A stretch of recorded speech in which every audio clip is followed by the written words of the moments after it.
திராவிட கோட்டையும் என்கிற இந்த சிறப்பு மாநாட்டை தலைமை வகித்து சிறப்பித்துக் கொண்டிருக்கிற தோழர் திங்கர் குமரன் அவர்களை, முன்னிலை வகித்து இந்நிகழ்வை சிறப்பித்துக் கொண்டிருக்கிற தந்தை பெரியார் திராவிடர் கழகத்தின் தலைமை நிலைய செயலாளர் இளங்கோவன் அவர்களை, இந்நிகழ்வில் பங்கேற்று நம்மிடையே உணர்ச்சிகரமாக உரையாற்றி அமர்ந்திருக்கிற மனிதநேய மக்கள் கட்சியின் தலைவரும் சட்டமன்ற உறுப்பினருமான பேராசிரியர் அண்ணன் ஜவாஹிருல்லா அவர்களை, தந்தை பெரியார் திராவிடர் கழகத்தின் பொதுச் செயலாளர் பெரியார் பெருந்தொண்டர் பெருமதிப்பிற்குரிய அண்ணன் கோவை கு ராமகிருஷ்ணன் அவர்களை, இந்நிகழ்வில் பங்கேற்று உரையாற்றி சிறப்பித்திருக்கிற, எப்போதும் பெரியார் கொள்கை வழியே பயணிப்பேன் என்கிற வகையில் உறுதியளிக்கக்கூடிய ஒரு சான்றாக இந்த நிகழ்விலே வந்து பங்கேற்று சிறப்பித்திருக்கிற தமிழ்நாடு கொங்கு இளைஞர் பேரவையின் தலைவர் மதிப்பிற்குரிய அண்ணன் தனியரசு அவர்களை,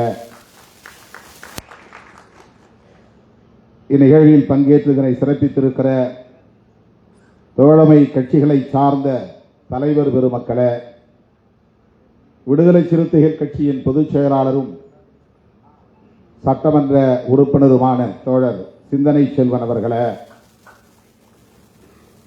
இதனை ஒருங்கிணைத்திருக்கிற தம்பி தபேதிக மாநில மாணவர் அணி செயலாளர் வடக்கு மண்டல செயலாளர் அதர்மம் மனோஜ்குமார் அவர்களை, நன்றியுரை ஆற்றவிருக்கிற ஊடக செயலாளர் தோழர் ஜனா விஜய் அவர்களை, என்னுடன் வருகை தந்திருக்கிற விடுதலை சிறுத்தைகள் கட்சியின் முன்னணி பொறுப்பாளர்களை, அரங்கம் நிறைந்து காணப்படுகிற இந்நிகழ்வை சிறப்பித்துக் கொண்டிருக்கிற தந்தை பெரியாரின் கருத்தியல் வாரிசுகளே, என் உயிரின் உயிரான விடுதலை சிறுத்தைகளே,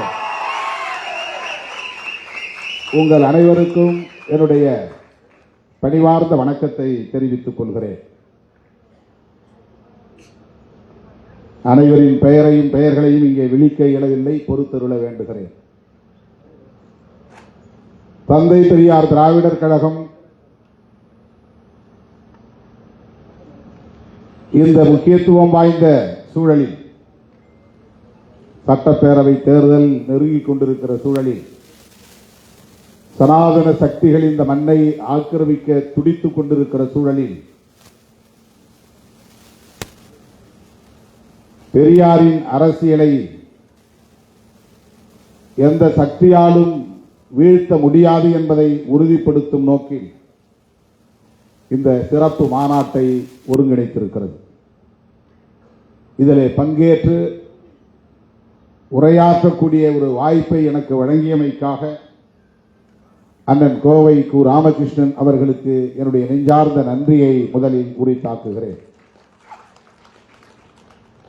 பெரியார் அகில இந்திய அளவில், ஏன் சொல்ல போனால் அகில உலக அளவில் இன்றைக்கு மிக முக்கியமான ஒரு பேசுபடு பொருளாக விளங்குகிறார். அவர் எந்த அதிகாரத்திலும் இருந்ததில்லை. ஆட்சி அதிகார பீடத்தில் அமராமலேயே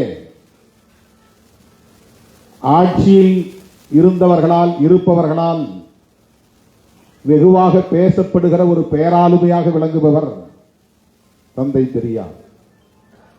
புரட்சியாளர் அம்பேத்கர் அவர்கள் கூட மிக பெரும் பொறுப்புகளில் இருந்திருக்கிறார்.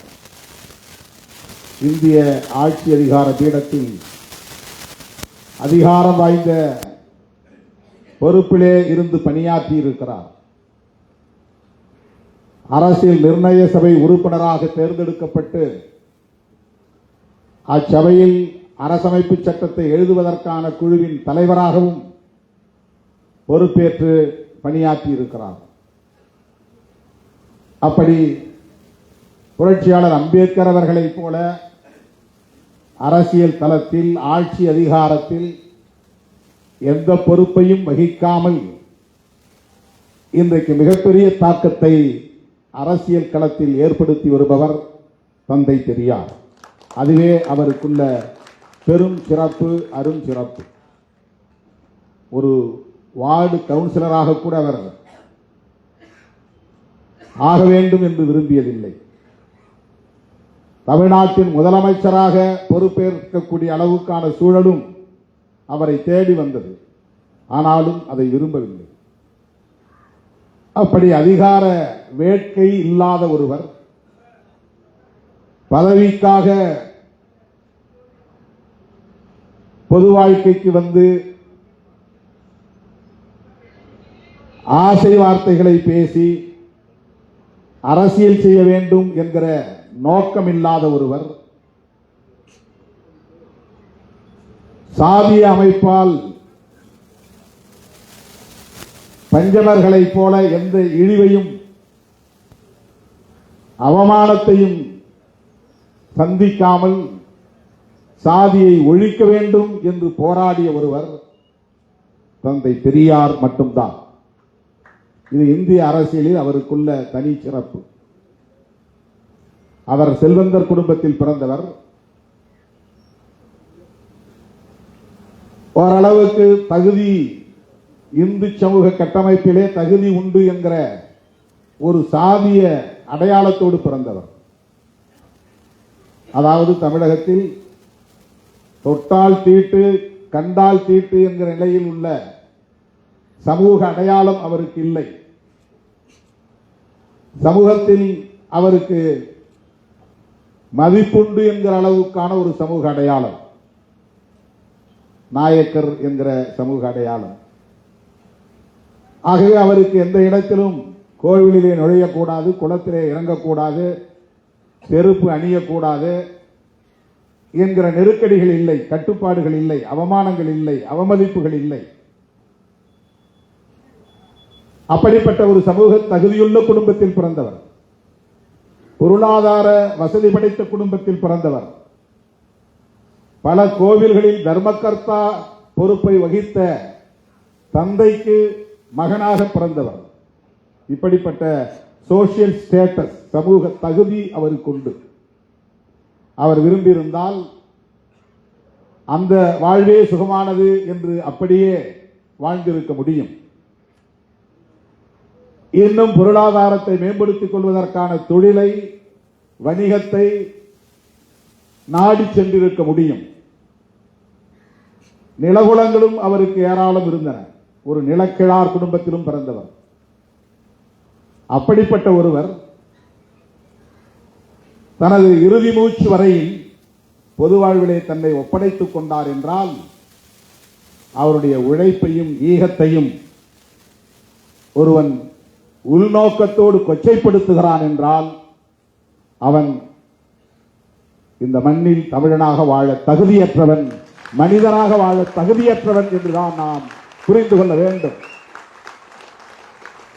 அவருடைய உழைப்பை சந்தேகப்படுவது, அவருடைய நோக்கத்திற்கு களங்கம் விளைவிக்கக்கூடிய வகையில் கற்பிதமான கருத்துக்களை, அவதூறுகளை பரப்புவது மிகவும் அற்பமான ஒரு அரசியல்.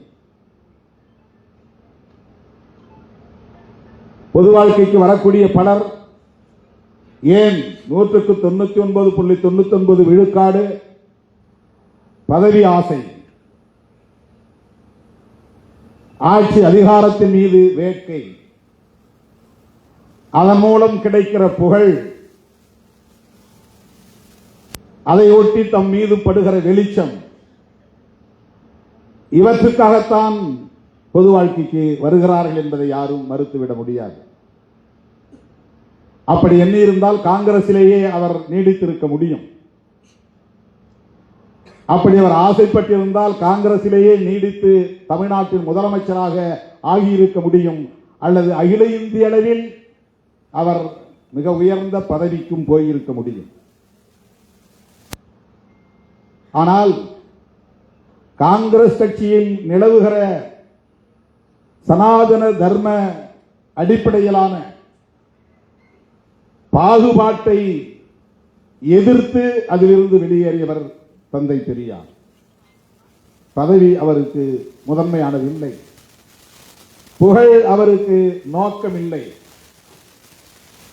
பிறப்பின் அடிப்படையில் உயர்வு தாழ்வை இங்கே நியாயப்படுத்தக்கூடிய வகையிலான அரசியல் இயக்கங்களும் இருக்கின்றனவா என்கிற நிலையில் அவர் அதிர்ச்சி அடைந்து காங்கிரசுக்குள் நிலவுகிற இந்த பாகுபாட்டை காங்கிரஸ் தலைவர்களால் ஒழிக்க முடியாது என்பதை உணர்ந்து அதிலிருந்து வெளியேறியவர். காங்கிரஸை ஒழித்து கட்டாமல் விடமாட்டேன் என்று உறுதி எடுத்துக் கொண்டு களமிறங்கியவர் தந்தை பெரியார். அதற்கு ஒரே நோக்கம்தான், சாதியின் பெயரால் அல்லது வர்ணாசிரமத்தின் பெயரால் இந்த சமூகத்தில் நிலவுகிற உயர்வு தாழ்வு என்கிற பாகுபாட்டை எதிர்ப்பது என்பது மட்டும்தான் நோக்கம். பெரியாரை இந்த கோணத்திலிருந்து மட்டும்தான் பார்க்க வேண்டும், புரிந்து கொள்ள வேண்டும்.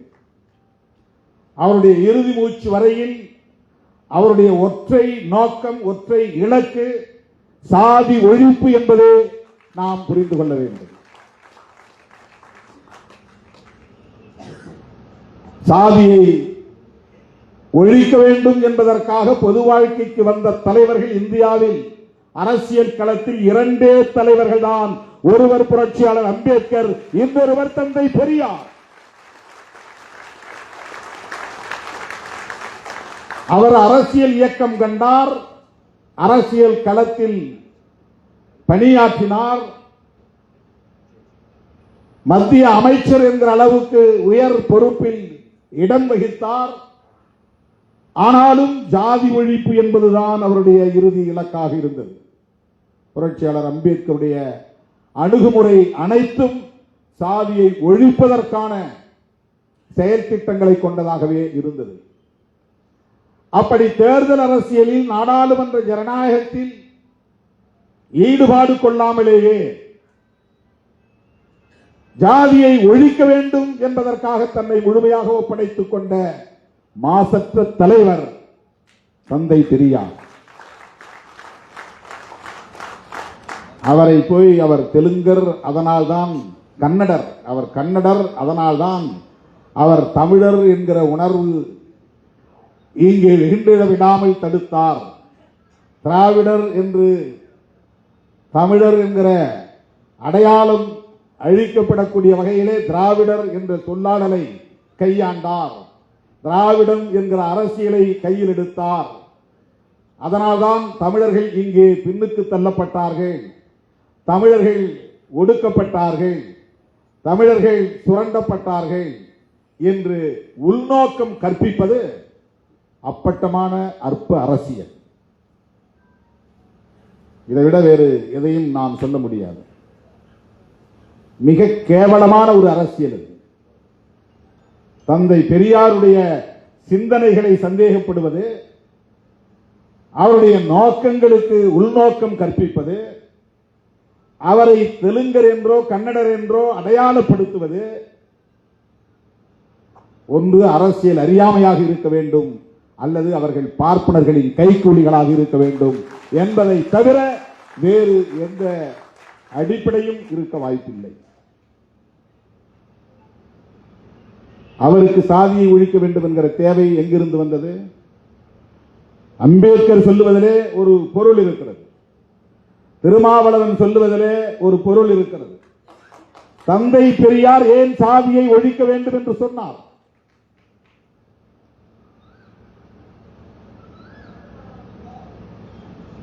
இந்த கோணத்திலே தோழர்கள் சிந்திக்க வேண்டும். அவர் எதற்காக பார்ப்பனர்களை எதிர்க்க வேண்டும்? அதிகார பீடத்தில் ஆதிக்கம் செலுத்துகிற அந்த கும்பலோடு கைகோர்த்து குழாவ முடியுமே, அவர்களோடு சேர்ந்து ஆனந்த கூத்தாட முடியுமே, பதவிகளில் அமர்ந்து பட்டங்களை சுமந்து திரிய முடியுமே. ஆனால் ஏன் அதிகாரமும் ஆதிக்கமும் நிறைந்த பார்ப்பனர்களை எதிர்க்கிற நிலைப்பாட்டை தந்தை பெரியார் எடுத்தார்? அது வெறும் பார்ப்பன சமூகத்தின் மீதான வெறுப்பு அல்ல, இந்த சமூகத்தில் நிலை கொண்டிருக்கிற ஒரு தத்துவத்திற்கு எதிரான போர். ஆரியம், பார்ப்பனியம், சனாதனம் என்கிற கோட்பாட்டுக்கு எதிரான போர். இந்த அடிப்படை அறிவில்லாதவர்கள் தான் தந்தை பெரியாரை அடையாள அரசியலுக்குள் ஆழ்த்த பார்க்கிறார்கள், வீழ்த்த பார்க்கிறார்கள். அவர் எந்த அடையாளத்துக்குள்ளும் தன்னை ஆட்படுத்திக் கொள்ளவில்லை. அடையாள அரசியல் அவருக்கு ஒருபோதும் உடன்பாடு இல்லை. தன்னை தமிழன் என்று சொல்லிக் கொள்வதோ அல்லது கன்னடன் என்று சொல்லிக் கொள்வதோ அல்லது திராவிடன் என்று சொல்லிக் கொள்வதோ அல்லது இந்து என்று சொல்லிக் கொள்வதோ அப்படிப்பட்ட இந்தியன் என்று சொல்லிக் கொள்வதிலோ அவருக்கு எந்த உடன்பாடும் கிடையாது. எல்லா வரம்புகளையும் கடந்த ஒரு மாமனிதர் தந்தை பெரியார். இந்த சில்லும்பிகளின் கற்பனைகளுக்கு ஆட்படாதவர் தந்தை பெரியார். உங்க கற்பனைக்கெல்லாம் அவர் பிடிபடவே மாட்டார். அவர் ஒரு உலகம் தழுவிய பார்வை கொண்டவர், தத்துவார்த்த அடிப்படையோடு சமூகத்தை அணுகியவர், கோட்பாட்டு அணுகுமுறைகளோடு செயல் திட்டங்களை வரையறுத்துக் கொண்டவர். எந்த நிலைப்பாட்டை எடுத்தாலும் அதில் சாதி ஒழிப்பு தான் அவரது இலக்கு. தமிழன் என்று பேசினாலும் மொழியால் தமிழன் என்கிற உணர்வல்ல, அதில் ஜாதி ஒழிப்பு இருந்தால், அந்த செயல் திட்டம் இருந்தால் அதை உயர்த்தி பிடித்தார். அவ்வளவுதான். நான் இந்த மொழிக்குரியவன் என்று ஒருபோதும் அவர் பெருமை பேசியதில்லை. நான் இந்த மதத்திற்குரியவன் என்று ஒருபோதும் அவர் அந்த வரலாற்று புனைவுகளை பெருமையாக முன்னிறுத்தியதில்லை. அவர் வெளிப்படையாகவே சொல்லுகிறார், எனக்கு மொழி அபிமானம் கிடையாது, எனக்கு இன அபிமானம் கிடையாது, எனக்கு தேச அபிமானமும் கிடையாது என்கிறார்.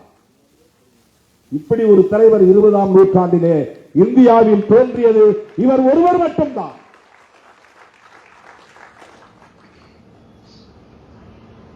புரட்சியாளர் அம்பேத்கர் அவர்கள் அப்படிப்பட்ட அரசியலுக்குள்ளே அவர் நுழையவில்லை. மொழியை பற்றியோ தேசத்தை பற்றியோ அவர் பெரிதாக அலட்டிக் கொள்ளவில்லை. அவருக்கும் சனாதன தர்மம் அழித்தொழிக்கப்பட வேண்டும் என்பது மட்டும்தான் நோக்கம். பெரியார் அம்பேத்கரை தேடியதும் அம்பேத்கர் பெரியாரை தேடியதும் இந்த ஒரு புள்ளியில் தான், இந்த ஒற்றை புள்ளியில் தான். அம்பேத்கர் என்ன மொழி அடிப்படையிலே பெரியாருக்கு உறவினரா என்ன? தெலுங்கரா கன்னடரா? ஏன் அம்பேத்கரை பெரியார் தேடி போக வேண்டும்? அம்பேத்கர் மராட்டியர், உங்கள் மொழியிலே சொல்ல போனால் அவர் மராட்டியர். பெரியார் உங்கள் மொழியில் சொல்ல போனால் அவர் கன்னடர். அவர்களுக்கிடையிலே இந்த உறவு எப்படி உருவானது?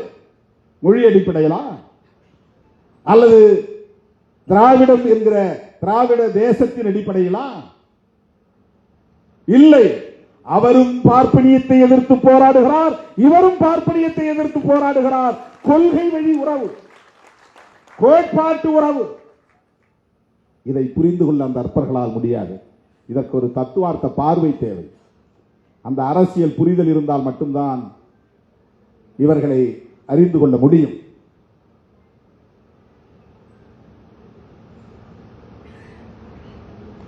தந்தை பெரியார் திராவிடம் என்கிற ஒரு அரசியலை இங்கே முன்னிறுத்தியதற்கு காரணம் அவர் தமிழர் அல்லாதவர் என்று வியாக்கியானம் விளக்கம் சொல்லுகிறார்கள். திராவிடம் என்பது நிலப்பரப்பையும் குறிக்கும். திராவிடம் என்பது மொழி அடையாளத்தையும் குறிக்கும். ஆனால் இந்த அளவுகோலை தந்தை பெரியார் எடுத்துக் கொள்ளவில்லை. ஐக்கியமாக அமைப்புகளை ஒருங்கிணைப்பதற்கு சென்னை மாகாணத்தில் உள்ள அனைவரும் தமிழ், மலையாளம், தெலுங்கு, கன்னடம், ஒடியா போன்ற மொழிகளை பேசக்கூடியவர்கள், சென்னை மாகாண எல்லைக்குட்பட்டவர்கள், அதை அண்டை பகுதியில் உள்ள சில இந்த மொழிகளை பேசக்கூடிய மக்கள், இவர்களை திராவிடர்கள் என்று அவர் அடையாளப்படுத்தியது கூட வட இந்தியர்களின் ஆதிக்கத்தை எதிர்ப்பதற்கு இது பயன்படும் என்கிற அடிப்படையில் தானே தவிர மொழி அடிப்படையில் அல்ல. மொழி அடிப்படையில் அல்ல. அவர் ஒரே நேரத்தில் இரண்டு எதிரிகளை முன்னிறுத்துகிறார். ஒன்று வட இந்தியர்களின் ஆதிக்கம், வடவர் ஆதிக்கம், அதை எதிர்க்க வேண்டும். இரண்டு, இந்தியா முழுவதும் ஆக்கிரமித்திருக்கிற சனாதன தர்மத்தை அழித்தொழிக்க வேண்டும். சனாதன தர்மத்தை அழிப்பதற்கு அவர் செயல் திட்டங்களை வரையறுக்கிற போது அதற்கு அடிப்படையான தத்துவம் என்ன, அதை பின்பற்றக்கூடியவர்கள் யார், அதை கட்டி காப்பாற்றக்கூடியவர்கள் யார், அதனால் பயன்பெறக்கூடியவர்கள் யார் என்று பார்க்கிற போது அதனால் பெரும் பயன் அடையக்கூடியவர்கள் ஆரியர்களும் பிராமணர்களும். ஆரியர்களும் பிராமணர்களும் ஒன்று என்று நாம் கருதுவோம். பிராமணர்கள் உள்ளடங்கிய ஆரிய இனம் என்பது பரந்தது. ஆரியர்கள் என்றால் பார்ப்பனர்களை மட்டும் குறிக்காது. பார்ப்பனர்களும் ஆரியர்கள், பார்ப்பனர் அல்லாத பனியாக்களும் ஆரியர்கள் என்றுதான் தங்களை அடையாளப்படுத்திக் கொள்கிறார்கள். இன்னும் சொல்ல போனால் இஸ்லாமியர்கள் கூட ஈரானில் இருந்து வந்தவர்கள் இன்றைக்கு பார்சி மதத்தை எங்கள் மதம் என்று சொல்லிக் கொள்ளக்கூடிய அந்த பெர்சியன்ஸ், அவர்களும் தங்களை ஆரியர்கள் என்றுதான் சொல்லிக் கொள்கிறார்கள். வைசியர்களும் கூட, சில வைசியர்கள், வட இந்தியாவை சார்ந்த வைசியர்களும் தங்களை ஆரியர்கள் என்றே சொல்லிக் கொள்கிறார்கள். ஜெர்மானிய நாட்டை சார்ந்த ஹிட்லரும் கூட ஆரியன் தான். ஜெர்மானிய நாட்டை சார்ந்தவர்களும் ஆரியர்கள் தான். ஆகவே ஆரியர்கள் என்பது ஒரு பரந்த ரேஷியல் குரூப். திராவிடியன் என்பது ஒரு ரேஸ், ஆரியன் என்பது ஒரு ரேஸ். இந்தியாவில் இரண்டு மனித இன வகை உள்ளன. திராவிடர்கள் என்றால் ஆரியர் அல்லாத அனைவரும் திராவிடர்கள் தான். ஆரியர்கள், பிராமணர்கள் உள்ளிட்ட ஆரியர்கள் அனைவரும் ஆரியன் ரேஸ். திராவிடர்களில் பல மொழி பேசக்கூடியவர்கள் இருக்கிறார்கள். அப்படி பார்த்தால் பிராமணர்களும் தமிழ் பேசக்கூடிய பிராமணர்கள் இங்கே உண்டு. ஆகவேதான் மொழி அடிப்படையில் ஒரு ஐக்கியத்தை கட்டுவது பார்ப்பனர்களையும் உள்வாங்கக்கூடிய நிலை ஏற்பட்டுவிடும் என்கிற அச்சம் தந்தை பெரியாருக்கு இருந்தது. எந்த இடத்திலும் பார்ப்பனர்களை தனிமைப்படுத்த வேண்டும், அந்நியப்படுத்த வேண்டும், பார்ப்பனர் அல்லாத சமூகத்தினரை ஐக்கியப்படுத்த வேண்டும் என்பது மட்டுமே அவருடைய செயல் திட்டமாக இருந்தது. அதனால்தான் நான் பிராமின் மூவ்மெண்ட், பார்ப்பனர் அல்லாதார் இயக்கம். மேலோட்டமா பார்த்தா பார்ப்பனர்கள் ரொம்ப சிறுபான்மை தானே, அவங்களுக்கு எதிராக ஏன் பெரியார் அப்படி சிந்தித்தார், அவங்களை தனிமைப்படுத்தலாமா? இப்ப அவங்கள சிறுபான்மை மக்களை அப்படி தனிமைப்படுத்தி அந்நியப்படுத்தி அவர்களுக்கு எதிரான துவேஷத்தை, வெறுப்பை விதைப்பது எந்த வகையிலே நியாயம் என்று கேட்கலாம். அவர்கள் 3% தான். ஆனால் அவர்களின் ஆதிக்கம் அகில இந்தியா முழுமைக்கும் அனைத்து துறைகளிலும் இருந்தது.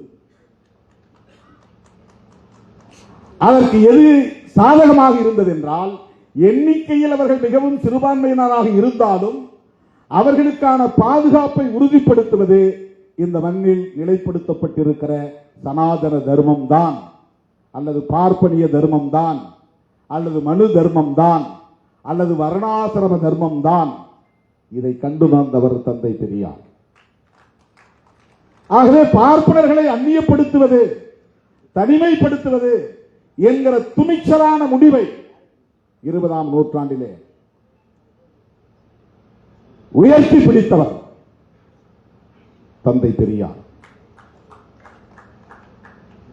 இது சாதாரணமான காரியம் இல்லை. இந்த துணிச்சல் எல்லோருக்கும் வந்து விடாது. உயர் நீதிமன்ற நீதிபதிகளாக இருந்தாலும், உச்ச நீதிமன்ற நீதிபதிகளாக இருந்தாலும் இன்றைக்கும் அவர்களே பெரும்பான்மையாக இருக்கிறார்கள். சாதி எண்ணிக்கையில் சிறுபான்மையாக இருந்தாலும் அதிகார பீடத்தில் அவர்கள் தான் பெரும்பான்மையாக இருக்கிறார்கள். உச்ச நீதிமன்ற நீதிபதிகளில் எத்தனை பேர் ஓபிசி? எஸ்சி எஸ்டி விடுங்க, எத்தனை பேர் ஓபிசி? மோடியின் கைகளை உயர்த்தி பிடிக்கிற சாதி இந்து அடையாளம் உள்ள தலைவர்களை பார்த்து கேட்கிறேன். திரு எடப்பாடி பழனிசாமி அவர்களை பார்த்து கேட்கிறேன். தமிழ்நாட்டிலே தேசிய ஜனநாயக கூட்டணியின் ஆட்சி மலரும் என்று சொல்லுகிறீர்களே, அதற்கு பொருள் என்ன? பாரதிய ஜனதாவின் ஆட்சி மலரும் என்றுதானே பொருள். அது உங்களால் புரிந்து கொள்ள முடிகிறதா இல்லையா? திமுக தலைமையிலான கூட்டணியை நாங்கள் திமுக கூட்டணி என்றோம். அதிமுக தலைமையிலான கூட்டணியை நீங்கள் தேசிய ஜனநாயக கூட்டணி என்கிறீர்கள். உங்களால் அதை அதிமுக கூட்டணி என்று கூட சொல்ல முடியாத அளவுக்கு பலவீனப்பட்டு நிற்கிறீர்கள். நாளைக்கு அதிமுக கூட்டணி ஆட்சிக்கு வந்தால் அது பாஜக ஆட்சிக்கு வந்ததாகத்தான் பொருள். பாஜக ஆட்சிக்கு வந்தது என்றால் RSS ஆட்சிக்கு வந்ததாகத்தான் பொருள். RSS ஆட்சிக்கு வந்தது என்றால் ஆரியர்கள் பார்ப்பனர்கள் ஆட்சிக்கு வந்து விட்டார்கள் என்றுதான் பொருள். ஆரியர்கள் பார்ப்பனர்கள் ஆட்சிக்கு வந்து விட்டார்கள் என்று சொன்னால் பெரியார் வீழ்த்த நினைத்த சனாதனம் மீண்டும் இங்கே வலுப்பெற்று விட்டது என்றுதான் பொருள். இப்போது புரிகிறதா ஏன் திருமாவளவன் திமுகவோடு உடும்பு பிடியாக இருக்கிறான் என்று உங்களால் புரிந்து கொள்ள முடிகிறதா? சில அற்பர்கள் மூடர்கள் ஏதோ சில லாபங்களுக்காக ஆதாயங்களுக்காக திருமாவளவன் திமுகவோடு ஒட்டி கொண்டிருக்கிறான் என்று கருதுகிறார்கள். இல்லை, பெரியாரின் கருத்துக்களுக்கு வலு சேர்க்க வேண்டும் என்கிற தேவை இருக்கிறது. தேர்தல் அரசியலில் இருந்தாலும் இந்த கருத்தில் உடும்பு பிடியாக இருக்கிற இயக்கம் விடுதலை சிறுத்தைகள் கட்சி. இதனால் என்ன பாதிப்பு நேர்ந்தாலும் இழப்பு நேர்ந்தாலும் சேதமடைந்தாலும் அதை எதிர்கொள்வதற்கு தயாராக இருக்கிற இயக்கம் விடுதலை சிறுத்தைகள் கட்சி. திராவிடர் கழகம் திமுக கழகம் என்கிற இரண்டு கட்சிகளோடு பெரியாரின் சிந்தனைகள் பூண்டத்து போய்விடும் என்று கருதாதீர்கள். சிறுத்தைகள் இருக்கிற வரையில் இந்த மண்ணில் எந்த கொம்பனாலும் பெரியாரியத்தை வீழ்த்த முடியாது, அசைக்க முடியாது என்பதை நான் உறுதிப்படுத்த கடமைப்பட்டிருக்கிறேன். விடுதலை சிறுத்தைகள் கட்சி அம்பேத்கர் இயக்கம் மட்டுமல்ல, இது ஒரு பெரியார் இயக்கம். பெரியார் என்கிற அடையாளம் சிதைக்கப்பட்டால், பெரியாரின் சிந்தனைகள் அழித்தொழிக்கப்பட்டால் சிறுத்தைகளுக்கு இங்கே வேலை இல்லாமல் போய்விடும், அரசியல் செய்ய முடியாமல் போய்விடும். எங்களின் அரசியல் ஆதாரமே பெரியாரும் அம்பேத்கரும் தான்.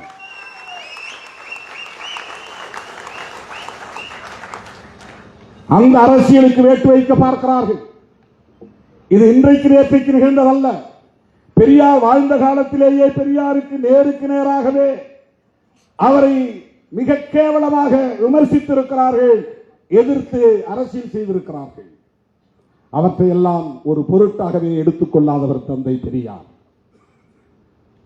ஒரு சூத்திரன் பெரியார் மொழியில் சொன்னால், ஒரு OBC இன்றைய மொழியில் சொன்னால் அதர் பேக்வர்ட் கம்யூனிட்டி. கடலூரில் அவர் பேசிக் கொண்டிருந்த போதே மலத்தை எடுத்து அவர் மீது வீசினான். தன் மீது மனித கழிவு வீசப்பட்டது என்பதை தெரிந்தும் கூட அதனால் ஆத்திரப்படாத தந்தை பெரியார், கோட்டம் கலைந்துவிடக் கூடாது, தன் உரை பாதியிலேயே நின்றுவிடக் கூடாது என்கிற பொறுப்புணர்வோடு தன் உடையில் போர்த்தியிருந்த ஜமுக்காலம் அந்த போர்வையை கொண்டு அந்த மலத்தை நரகளை மூடிக்கொண்டு பிறகு அரை மணி நேரம் பேசியிருக்கிறார். அவர்தான் பெரியார். பேசி முடித்த பிறகுதான் தன் மீது நரகள் வீசப்பட்டது என்பதை அவர் மற்றவர்களுக்கு சொல்லி இருக்கிறார். செருப்படுத்தி வீசியிருக்கிறார்கள், அழுகிய முட்டைகளை கொண்டு வீசியிருக்கிறார்கள்.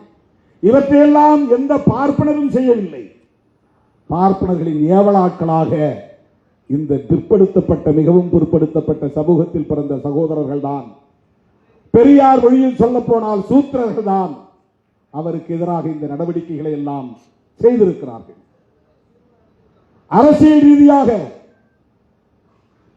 சிலம்பு செல்வர் என்று போற்றப்பட்ட மாப்போசி அவர்களை முன்னிறுத்தி பெரியாருக்கு எதிரான அரசியலை செய்ய வைத்தார்கள். யார் செய்தது? இன்றைக்கு இருக்கிற விகடன் குழுமம் அன்றைக்கும் இருந்தது. அவர்கள் பெரியாருக்கு எதிரான அரசியலை செய்தார்கள். P.T. கிருஷ்ணமாச்சாரி, கல்கி கிருஷ்ணமூர்த்தி, இந்த பெரியவர்கள் எல்லாம் பெரியாருக்கு எதிரான அரசியலை மாப்போசியை கொண்டு செய்தார்கள். மாப்போசியின் பிள்ளை இன்றைக்கு அப்படியே செய்கிறது. யார் என்று உங்களுக்கு தெரியும். அதே வழியில் தான் அவர், அதே திசை வழியில் தான் அவர் பயணிக்கிறார். அண்ணன் திருமாவளவனும் பெரியார் தான் என்று சொன்னால் திருமாவளவன் மயங்கி விடுவான் என்று கருதுகிறார்கள். அல்லது திருமாவளவனை ஆதரிப்பவர்கள் மயங்கி போவார்கள் என்று யாரோ சொல்லி தந்திருக்கிறார்கள். திருமாவளவனும் திருமாவளவனோடு களமாடக்கூடிய எந்த தோழனும் அவ்வளவு எளிதாக இலகுவாக இந்த மாய்மால வித்தைகளுக்கு ஒருபோதும் மயங்கிவிட மாட்டார்கள் என்பதை நான் பதிவு செய்ய விரும்புகிறேன். நாங்கள் வெறும் வாக்கு வங்கிக்காக அரசியல் செய்யவில்லை, சில தொகுதிகளுக்காக நாங்கள் அரசியல் செய்யவில்லை, அதிகார தேடலுக்காக நாங்கள் அரசியல் செய்யவில்லை. புரட்சியாளர் அம்பேத்கரும் தந்தை பெரியாரும் கண்ட கனவை நனவாக்குவதற்காகத்தான் விடுதலை சிறுத்தைகள் களத்தில் இருக்கிறோம்.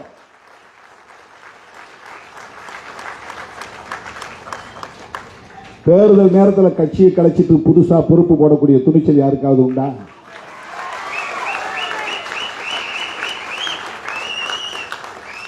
மாவட்ட செயலாளர்கள் எல்லா கட்சியிலும் ஒரு ரெவன்யூ மாவட்டத்துக்கு ஒருத்தர் 2 பேர் தான். இந்தியாவுக்கே வழிகாட்டக்கூடிய வகையில் ஒரு சட்டமன்ற தொகுதிக்கு ஒரு மாவட்ட செயலாளர், 234 மாவட்ட செயலாளர்களை அறிவித்துவிட்டு வந்து நான் மேடையிலே நிற்கிறேன். ஒரு சட்டமன்ற தொகுதி தான் உனக்கு போய் வேலை செய்ய தொகுதி மாவட்ட செயலாளர்.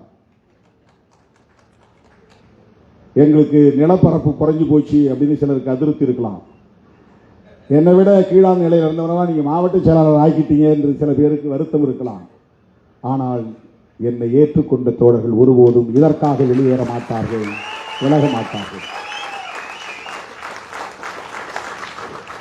தொடக்கத்திலிருந்து நான் முதலாக இந்த இயக்கத்தின் தலைமை பொறுப்பை ஏற்ற நாளில் இருந்து புரட்சியாளர் அம்பேத்கரோடு தந்தை பெரியாரின் திருவுருவப் படத்தையும் பொறித்து துண்டறிக்கைகளை விநியோகித்து ஒவ்வொரு சேரிக்கும் கொண்டு போய் சேர்த்தவன் திருமாவளவன். இன்றைக்கு நேற்றுக்கல்ல, அப்ப நான் தேர்தல் பாதையை கூடாதுன்னு சொன்ன காலம், 10 ஆண்டு காலம் தேர்தல் பாதை வேண்டாம் என்று அரசியல் செய்த நேரத்தில் பெரியாரை, புரட்சியாளர் அம்பேத்கரை, இருவரும் ஆசான்களை கொள்கை ஆசான்கள் என்று பிரகடனம் செய்தவன் திருமாவளவன். பல பேர் விமர்சனம் செய்தார்கள், நாம் அதை ஒரு பொருட்டாக எடுத்துக் கொள்ளவில்லை. அதே அடிப்படையில் தான் இன்றைக்கும் நாங்கள் இயங்கிக் கொண்டிருக்கிறோம். திராவிடம் என்கிற சொல் நிலப்பரப்பை குறிக்கும், அது ஒரு பார்வை. மொழிகளை அடையாளப்படுத்தும், அது ஒரு பார்வை. அதைவிட முக்கியமானது பெரியார் பார்வை என்னவென்றால் கருத்தியலை அடையாளப்படுத்தும் என்பதுதான், ஐடியாலஜிக்கல் ஐக்கன். திராவிடம் என்பதை பெரியார் பார்வை கொண்டு ஒரு கருத்தியலாகத்தான் அணுக வேண்டும். திராவிடத்தை வெறும் நிலப்பரப்பாகவோ, திராவிடத்தை வெறும் மொழி அடையாளமாகவோ பார்ப்பவனுக்கு பெரியாரை புரிந்து கொள்ள முடியாது. என்றைக்கு அவர் தெலுங்கர் என்கிற பற்று கொண்டு தெலுங்கர்களுக்காக பேசியிருக்கிறார், அல்லது கன்னடர் என்கிற பற்று கொண்டு கன்னடர்களுக்காக பேசியிருக்கிறார். தமிழர்களுக்காக யாரும் போராட முன்வரவில்லை என்பதனால் நான் அந்த சுமையை என் தோளில் போட்டுக் கொண்டு திரிகிறேன் என்று சொன்னவர் தந்தை பெரியார். நீங்க சொல்ற எவனும் தமிழர்களுக்காக போராட முன்வரவில்லை. பெரியார் மட்டும்தான் தியாகம் செய்தாரா, அவர் இல்லையா, இவர் இல்லையா என்றெல்லாம் கேள்வி எழுப்புகிறார்கள். அப்படி பார்த்தால் அண்ணன் பிரபாகரனோடு எத்தனையோ போராளிகள் உயிரிழந்திருக்கிறார்கள், ஈகம் செய்திருக்கிறார்கள். ஆனால் நாம் ஏன் பிரபாகரன் அவர்களை மட்டும் உயர்த்தி பிடிக்கிறோம்? அதுதான் அரசியல். பிரபாகரன் என்கிற அந்த மாமனிதரை, மேதகு அண்ணன் பிரபாகரன் அவர்களை சொன்னால் ஆயிரக்கணக்கான லட்சக்கணக்கான போராளிகளையும் குறிக்கும், அவ்வளவுதான். பெரியாரை சொன்னால் அதற்குள்ளே எல்லா போராளிகளும் அடக்கம். மொழிக்காக போராடியவர்கள், இன உரிமைகளுக்காக போராடியவர்கள், இந்தியை எதிர்த்து ஈகம் செய்தவர்கள், ஆரியத்தை பார்ப்பனியத்தை எதிர்த்து களமாடியவர்கள், இலக்கிய தலங்களில் பணியாற்றியவர்கள், அத்தனை பேரையும் குறிக்கும். வீம்புக்கு வரட்டுவாதம் செய்கிறார்கள். அதற்கு என்ன காரணம் என்றால் பெரியார் என்கிற அடையாளம் தான் உத்தரப்பிரதேசத்திலும் தாக்கத்தை ஏற்படுத்துகிறது, பீகாரிலும் தாக்கத்தை ஏற்படுத்துகிறது. அகில இந்திய அளவிலும் உலக அளவிலும் இன்றைக்கு சுயமரியாதை குறித்த விவாதம் இன்றைக்கு உயர்த்தி பிடிக்கப்படுகிறது. சுவிட்சர்லாந்தில் தாவோஸ் என்கிற இடத்தில் நடைபெறுகிற ஒரு பொருளாதார மாநாட்டில் பேசிய கனடிய பிரதமர் சுயமரியாதை தான் மனிதனுக்கு முதன்மையானது என்று பேசியிருக்கிறார் என்றால் அங்கே பெரியார் எதிரொலிக்கிறார். அரசியல் களத்தில் சுயமரியாதையை ஒரு பேசுவிடும் பொருளாக்கியவர் ஒரு விவாதத்திற்குரிய கோட்பாடாக மாற்றியவர். செல்ஃப் ரெஸ்பெக்ட் என்கிற இந்த சொற்றொடரை அரசியல் அரங்கில் புழக்கத்திற்கு கொண்டு வந்தவர், அறிமுகப்படுத்தியவர் தந்தை பெரியார். தோழர்களே, திராவிடம் என்பதை வெறும் மொழி அடையாளமாகவோ நிலப்பரப்பு என்கிற அடையாளமாகவோ தந்தை பெரியார் பார்க்கவில்லை. அது மதராஸ் மாகாணமாக இருந்த காலம். பிரிட்டிஷார் ஆட்சியில் இருந்தபோது Madras presidency, Bombay presidency, Kolkata presidency, central provinces, united provinces, இப்படி இந்தியாவில் பல மாகாணங்கள் பிரிட்டிஷ் ஆட்சி எல்லைக்குட்பட்ட பகுதிகள் இருந்தன. அதுதான் பிரிட்டிஷ் இந்தியா. திருவாங்கூர் சமஸ்தானம் அது சமஷ்டி, அது தனி ஆட்சி நிர்வாகத்தை கொண்டது. ஹைதராபாத் நிஜாம் தனி ஆட்சி நிர்வாகம் கொண்டது. மைசூர் மகாராஜா தனி ஆட்சி, அது ஒரு சமஸ்தானம். இதுபோல் எண்ணற்ற பல சமஸ்தானங்கள் இந்தியாவிலே உண்டு. ஜம்மு காஷ்மீரில் சமஸ்தானங்கள் இருந்தன, நூற்றுக்கணக்கான சமஸ்தானங்கள் இருந்தன. அவையெல்லாம் நேரடியாக பிரிட்டிஷ் ஆட்சி எல்லைக்குட்பட்டவை அல்ல. அப்படிப்பட்ட மாகாணங்களில் ஒன்றுதான் மதராஸ் மாகாணம். அந்த மதராஸ் மாகாணத்திற்குள் அப்போது ஆட்சி எல்லைக்குள்ளே இருந்த மக்கள் தெலுங்கு பேசினார்கள், மலையாளம் பேசினார்கள், தமிழ் பேசினார்கள், கன்னடம் பேசினார்கள். ஆகவே அவர்கள் ஒரே நிலப்பரப்புக்குள்ளே இருந்ததனால் தமிழ்நாட்டில் அனைத்து துறைகளிலும் அவர்களால் பங்கேற்க முடிந்தது, பங்களிப்பு செய்ய முடிந்தது. நாடு மொழி அடிப்படையில் பிரிந்த பிறகு யாரும் இங்கே தெலுங்கர்கள் குடியேறவில்லை. மொழிவாரி மாகாணம் பிரிந்த பிறகு மலையாளிகள் இங்கே குடியேறிவிடவில்லை. இன்றைக்கு வட இந்தியர்கள் குடியேறுகிறார்கள். தொழிலாளர்கள் என்கிற பெயரில் இங்கே வந்து அமர்கிறார்கள். மார்வாடிகள் விடுதலைக்கு பிறகு பல பேர் வந்திருக்கிறார்கள். மொழிவாரி மாகாணமாக பிரிக்கப்பட்ட பிறகு பல பேர் புலம்பெயர்ந்து வந்திருக்கிறார்கள். இது வேறு. ஆனால் மதராஸ் மாகாணமாக இருந்த போது இந்த மொழி பேசக்கூடிய அந்தந்த பகுதிகள் பிறகு ஆந்திராவாக, அதன் பிறகு முதலில் பிரிந்தது ஆந்திரா தான். மொழி அடிப்படையிலே ஒரு மாநிலம் உருவானது ஆந்திரா. அதன் பிறகுதான் கர்நாடகம், அதன் பிறகுதான் கேரளம். இப்படி மாநிலங்கள் பிரிந்தன. இந்த மாநிலங்கள் பிரிந்து போன எச்சம்தான் திரும்ப சென்னை மாகாணம் என்று அழைக்கப்பட்டது. ஏனென்றால் இது பழைய பேரு சென்னை மாகாணம் தான். வட இந்தியாவுக்கு போனால், டெல்லிக்கு போனால் மதராசி என்று சொன்னால் சென்னையிலிருந்து வந்தவர் என்று பொருள் அல்ல. இந்த பெரிய மாகாண பகுதியில் இருந்து வந்திருக்கிற ஆந்திரனையும் குறிக்கும், அதாவது தெலுங்கனையும் குறிக்கும், கன்னடனையும் குறிக்கும், மலையாளியையும் குறிக்கும், தமிழையும் குறிக்கும். மதராசி தான். மதராசி என்கிற சொல் இத்தனை பேரையும் குறிக்கிற சொல். இவர்கள் பிரிந்து போன பிறகு எஞ்சிய பெயர் சென்னை மாகாணம் என்பது. ஆகவே அதை தமிழ்நாடு என்று பெயர் சூட்ட கோரிக்கைகள் அவ்வப்போது எழுந்தன.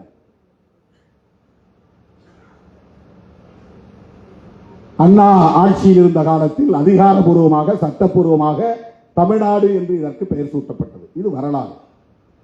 ஆனால் பெரியாரும் அண்ணாவும் கலைஞரும் தமிழர்கள் இல்லை. அதனால்தான் இவர்கள் திராவிடர்கள் என்று தங்களை அடையாளப்படுத்திக் கொண்டார்கள்.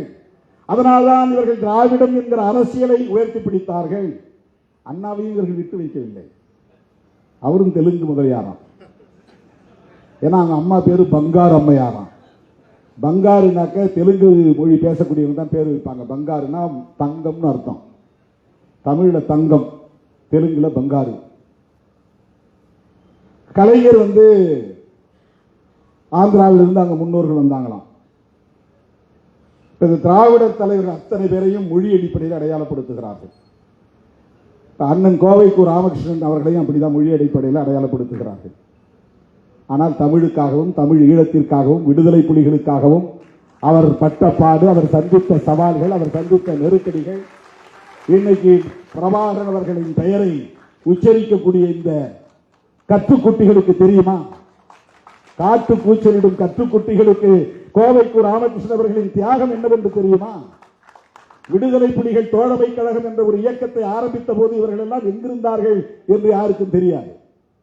எங்கோ டூயட் பாடிக்கொண்டிருந்தார்கள், எங்கோ ஷூட்டிங் நடத்தி கொண்டிருந்தார்கள். விடுதலை புலிகள் தோழமை கழகம். அப்பதான் நான் அவரை சந்திச்சேன். முதல்ல அண்ணன் வைகோ வீட்டில் தான் சந்திச்சேன். கோவைக்கு ராமகிருஷ்ணன் இவ்வளவு உயர்ந்தால் இவ்வளவு நெடு வளர்ந்துருக்கிறாரு. நான் ஸ்டூடெண்டா போயிருந்தப்பா கையை பிடிச்சி ஒரு வெளியே வரும்போது கையை பிடிச்சி வணக்கம் சொல்லிட்டு, நான் அது மாதிரி சட்டக்கல்லூரி மாணவன் அண்ணன் வைகோவை பார்க்கறதுக்காக ஒரு நிகழ்ச்சிக்கு தேதி வாங்குறதுக்காக வந்திருக்கிறேன் அப்படின்னு சொன்னேன். சரி போய் பாருங்கன்னு சொல்லிட்டு போனார். அந்த சந்திப்புன்னு எனக்கு நினைவு இருக்கிறது. 1987 அவர் வந்து அந்த எம்பி தொகுதியில் தேர்தலில் போட்டியிடும் போது விடுதலை புலிகள் தோழமை கழகம் சார்பில் 2-3 வண்டியில அந்த விடுதலை புலிகள் உடுப்போட, எப்படி புலிகள் அங்கே உடுப்பு உடுத்திருக்கிறாங்களோ அதே மாதிரி மிலிட்டரி உடை, அந்த உடையோட வந்து அவருக்கு தேர்தல் பணி செய்தார்கள். நான் அங்கே இருந்தேன். இப்போ அந்த வைகோ எம்பி தேர்தலில் போட்டியிட்டப்போ, லோக்சபா தேர்தலில், அந்த நாட்களில் இவர் சந்தித்த நெருக்கடிகள் இவர்கள் யாராவது சந்தித்ததுண்டா? இன்னைக்கு யாராவது சோசியல் மீடியாவில் எவனோ பேசலாம். பிக்ஸ் வந்த மாதிரி கையை கால உதறி கட்டிக்கிறாங்க. எல்லாம் கையை கால உதறிட்டு அடித்தொண்டையால காட்டு கூச்சலிட்டால் எல்லாம் மக்கள் ஏமாந்து விடுவார்கள் என்று கருதுகிறார்கள். கண்டவெல்லாம் பேசுறான், எவனோ பேசுறான், உள்நோக்கம் கற்பிக்கிறான். அவருக்கு என்ன தேவை வந்தது? தமிழர்களை வீழ்த்த வேண்டும் என்று, தமிழர்களை ஒடுக்க வேண்டும் என்று. அவர் என்ன பதவிக்கு ஆசைப்பட்டாரா? அம்பேத்கரை போய் பார்த்தா இங்க இருக்கிற தலித்துகள் நமக்கு ஓட்டு போடுவாங்க அப்படின்னு நினைச்சா போய் அம்பேத்கரை பார்த்தார்? நேரடியா போய் சந்தித்தார். மியான்மருக்கு வாங்க 2 பேரும் போவோம்னு சொல்லி 2 பேரும் போனாங்க. இன்னைக்கு மியான்மர், அன்னைக்கு பர்மா. அவர் எடுத்த முடிவுகளுக்கு அவ்வப்போது இங்கிருந்து பாராட்டுகளை தெரிவித்தவர் தந்தை பெரியார். அவர் மதம் மாறும்போது நீங்களும் வாங்க மதம் மாறுவோம் சொன்னார். அம்பேத்கர் அழைப்பு கொடுத்தார். இல்ல நீங்க போங்க, நான் வெளியே வந்துட்டேன்னா இந்த பசங்களை பேச முடியாது, சண்டை போட முடியாது, இவங்களை எதிர்த்து என்னால குரல் கொடுக்க முடியாது, நான் இங்க இருந்துகிட்டே பாத்துக்கிறேன், அவனா நானா பாத்துக்கிறேன் அப்படின்னு சொன்னவர் தந்தை பெரியார். நான் முஸ்லீமா மாறிட்டு அப்புறம் போய் நான் பார்ப்பனர்களை எதிர்த்து பேச முடியுமா? சனாதன தர்மத்தை எதிர்த்து பேச முடியுமா? இன்னைக்கு எந்த ஒரு முஸ்லீமாவது அதை எதிர்த்து பேச முடியுமா? பேச முடியாது. தன்னை ஜவாஹருல்லாவில் சனாதன தர்மம் இப்படி இருக்கு, திருமாவளவன் பேசுற மாதிரி அவரால் பேச முடியாது. பேசினா அது மதக்கலவரமா மாறி போயிடும். பேசுகிற துணிச்சல் உள்ளவர் தான், ஆனா அது மதக்கலவரமா மாறிடும். திருமாவளவனை ஒண்ணும் பண்ண முடியாது. நான் ஆணவத்தோட சொல்லல, நான் முஸ்லீம் இல்ல, நான் கிறிஸ்தவன் இல்ல, என்ன ஒண்ணும் பண்ண முடியாது. நான் பெரியாரின் பிள்ளை, அம்பேத்கரின் பிள்ளை, அவ்வளவுதான் என்னுடைய அடையாளம், அவ்வளவுதான் என்னுடைய அடையாளம். வேற எந்த அடையாளம் எனக்கு கிடையாது. எனக்கு சாதி ஒரு அடையாளம் கிடையாது, மதம் ஒரு அடையாளம் கிடையாது. எனக்கு மொழி என்பது மட்டும், மொழியும் கூட எனக்கு அடையாளம் கிடையாது. ஆனால் மொழி உரிமைக்காக போராடுவேன், அது என்னுடைய கடமை. இன உரிமைக்காக போராடுவேன், அது எனக்கு கடமை.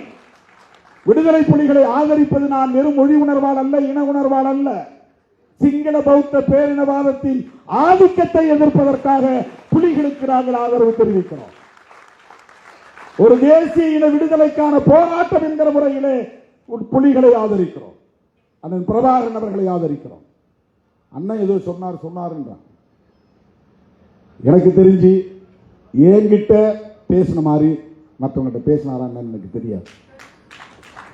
2002 ஒரு முறை 1 மணி நேரத்திற்கு மேலாக அண்ணன் பிரபாகரன் அவர்கள் என்னை அழைத்து பக்கத்தில் அமர வைத்துக் கொண்டு அந்த ராணுவ மிடுக்கான உடையோடு அமர்ந்து கொண்டு 1 மணி நேரம் சாதி அரசியல் குறித்து பேசினார். இவருக்கு தான் பேசினாரான்னு ஒரு ஆள் அறிக்கை கொடுத்தான். என்கிட்ட தான் பேசினார். நான் நீங்க தான் சொல்றீங்களா அவர் உயிரோடு இருக்கிறார்னு. உயிரோடு இருந்தா என்னைக்காவது ஒரு நாள் சொல்லுவார், திருமாவளவன் சொன்னது அத்தனை உண்மை, ஒன்றும் புனைவு இல்லை என்பதை சொல்லுவார். என்கிட்ட பேசினார். என்ற முதல் வார்த்தையை கேட்டார், திண்ணியத்தில் வாயில மலத்தை திணிச்சவன் உயிரோட இருக்கிறானான்னு கேட்டார். என்னால் அந்த செய்தியை படிச்சுட்டு 3 நாள் தூங்க முடியல, சாப்பிட முடியல. அவனை எப்படி என்ன விட்டு வச்சிருக்கிறீங்கன்னு கேட்டார். புரட்சியாளன் எந்த மூலையில் இருந்தாலும் அவன் ஒடுக்குமுறைகளுக்கு எதிராக சிந்திப்பான் என்பதற்கு அண்ணன் பிரபாகரன் ஒரு அடையாளம், ஒரு சான்று. அடுத்த கேள்வி கேட்டார், இவ்வளவு மோசமான ஒரு நிலை அங்கே இருந்த போதும் ஒரு அரசியல் கட்சி தலைவர் கூட இதை கண்டித்து அறிக்கை விடவில்லையே, என்ன அரசியல் தமிழ்நாட்டில் நடக்கிறது, எப்படி அவர்களால் இதை சகித்துக் கொள்ள முடிகிறது? இந்த கேள்வியை கேட்டவர் அண்ணன் பிரபாகரன். மதனி அவர்களை காதலித்ததை, அதனால் இருந்த சிக்கலையும், அதனையொட்டி அவர் எடுத்த நடவடிக்கைகளையும் பல நிமிடங்கள் என்னோடு பகிர்ந்து கொண்டார். இதை உங்களை போன்ற ஆட்கள்கிட்ட பேச மாட்டார். நீங்கள் எல்லாம் சனாதனவாதிகள் என்பது அவருக்கு தெரியும். பேச மாட்டார். வேறு யாரோடும் இதை பகிர்ந்திருக்க வாய்ப்பில்லை. என்னிடத்தில் பேசினார். மதிவதனி அவர்களை நான் காதலித்ததால் அவருடைய தந்தையே எங்கள் காதலை ஏற்றுக்கொள்ளவில்லை.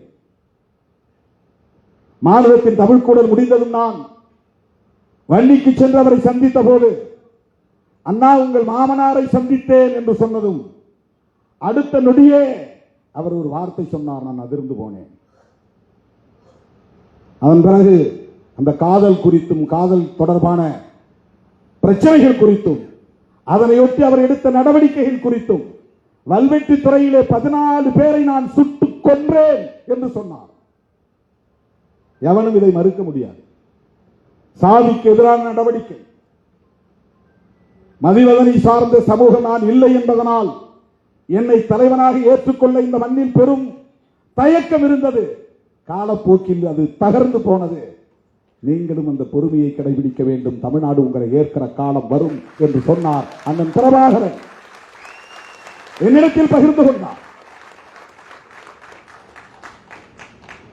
இயக்கத்திற்குள்ளே சாதி யாரும் பார்ப்பதில்லை. சாதி அடிப்படையில் எந்த பிரச்சனையும் எழுந்ததில்லை. காதல் என்று வருகிற போது விரும்புகிறவர்கள் திருமணம் செய்ய இயக்கத்திலே சுதந்திரம் உண்டு. அதை நாங்கள் அனுமதிக்கிறோம். இயக்கத்தை தாண்டி சாதி பிரச்சனை வந்தால், எங்கள் காதுக்கு வந்தால், அடுத்த நாளே அந்த இடத்தில் எங்கள் இயக்கம் நிற்கும். அங்கு சாதி ஆணவத்திற்கு எதிரான நடவடிக்கைகளை இயக்கம் மேற்கொண்டிருக்கிறது என்று விவரித்தார். இன்றைக்கு சாதி பிரச்சனைகள் என்பது ஒரு கட்டுக்குள்ளே இருக்கிறது. இந்த இயக்கம் வலிமை பெற்றிருப்பதனால். ஏன் இவ்வளவு பேசினார் தெரியுமா? அதற்கு ஒரு காரணம் இருக்கிறது. மாநிலத்தின் தமிழ்க்கூடல் மாநாட்டிலே நான் பேசுகிற போது தமிழ்நாட்டிலிருந்து 5 பேர் போனோம். 5 பேரில் ஒரே ஒரு அரசியல் களப்பணியாளர் என்கிற முறையில் அழைக்கப்பட்டவன் நான் தான். கவிஞர் இன்குலாப், எழுத்தாளர் ஜெயபிரகாசம், அவரும் ஒரு கவிஞர் எழுத்தாளர், இயக்குனர் புகழேந்தி தங்கராஜ், திரைப்படத்துறையை சார்ந்தவர், ஓவியர் மருது, அவர் ஒரு கலைஞர். அரசியல் தளத்தில் யாரை அழைப்பது என்று தெரியவில்லை என்று புதுவை ரத்தினதுரை அவர்கள் போய் அண்ணனிடத்திலே சொன்னபோது ஒரு சீட்டிலே எழுதி கொடுத்தாராம். அவரே சொன்னது, புதுவை ரத்தினதுரையே சொன்னது. கலை இலக்கிய கழகத்தின் பொறுப்பாளர் அவர்தான். அவரே சொன்ன வார்த்தை. நாங்க என்ன செய்யறது, யாரை கூப்பிடுறதுன்னு தெரியாம போய் குழம்பிக்கிட்டு இருந்தோம். ஒரு சீட்டை எடுத்து எழுதி கொடுத்தாரு. பிரிச்சு பார்த்தா திருமாவளவன் பேர் இருந்தது. திருமாவளவனை மானுடத்தின் தமிழ்க்கூடல் மாநாட்டிற்கு அழையுங்கள் என்று சொன்னவர் அண்ணன் பிரபாகரன் அவர்கள். அந்த மாநாட்டில் நான் பேசுகிற போது, அப்ப எனக்கு சரியான தலைவலி, எனக்கு சைனஸ் தலைவலி. வல்வெட்டி துறையெல்லாம் போயிட்டு வந்த உடனே மேடையில பேச சொல்லிட்டாங்க. பேசும்போது நான் சொன்னேன், புலிகளை பார்த்து நான் கேட்கிறேன், அண்ணன் பிரபாகரன் அவர்களுக்கு நான் ஒரு கோரிக்கை வைக்கிறேன். நீங்கள் இந்த யுத்தத்தில் வெற்றி பெற்று தமிழ் ஈழம் மலர்ந்தால் அந்த ஈழம் சாதியற்ற ஈழமாக இருக்குமா என்கிற கேள்வியை எழுப்பினேன். இன்றைக்கு பெரியாரை பற்றி ஆழமாக படிக்கிற போது அவற்றையெல்லாம் படிக்காத நிலையில் பெரியாரை போல் திருமாவளவனும் சிந்தித்திருக்கிறானே என்று நான் எனக்குள் பெருமைப்பட்டுக் கொண்டேன். ஏனென்றால் அவர் எந்த நிலை எடுத்தாலும் சாதி ஒழிப்பை மட்டுமே முன்னிறுத்தி நிலைப்பாட்டை எடுத்திருக்கிறார் தந்தை பெரியார். அதுதான் ரொம்ப முக்கியமான. அப்ப ஈழம் விடுதலை அடைந்தால் அந்த ஈழத்தில் சாதி இருக்குமா இருக்காதா அந்த கேள்வி எழுப்பி நான் சொன்னேன்.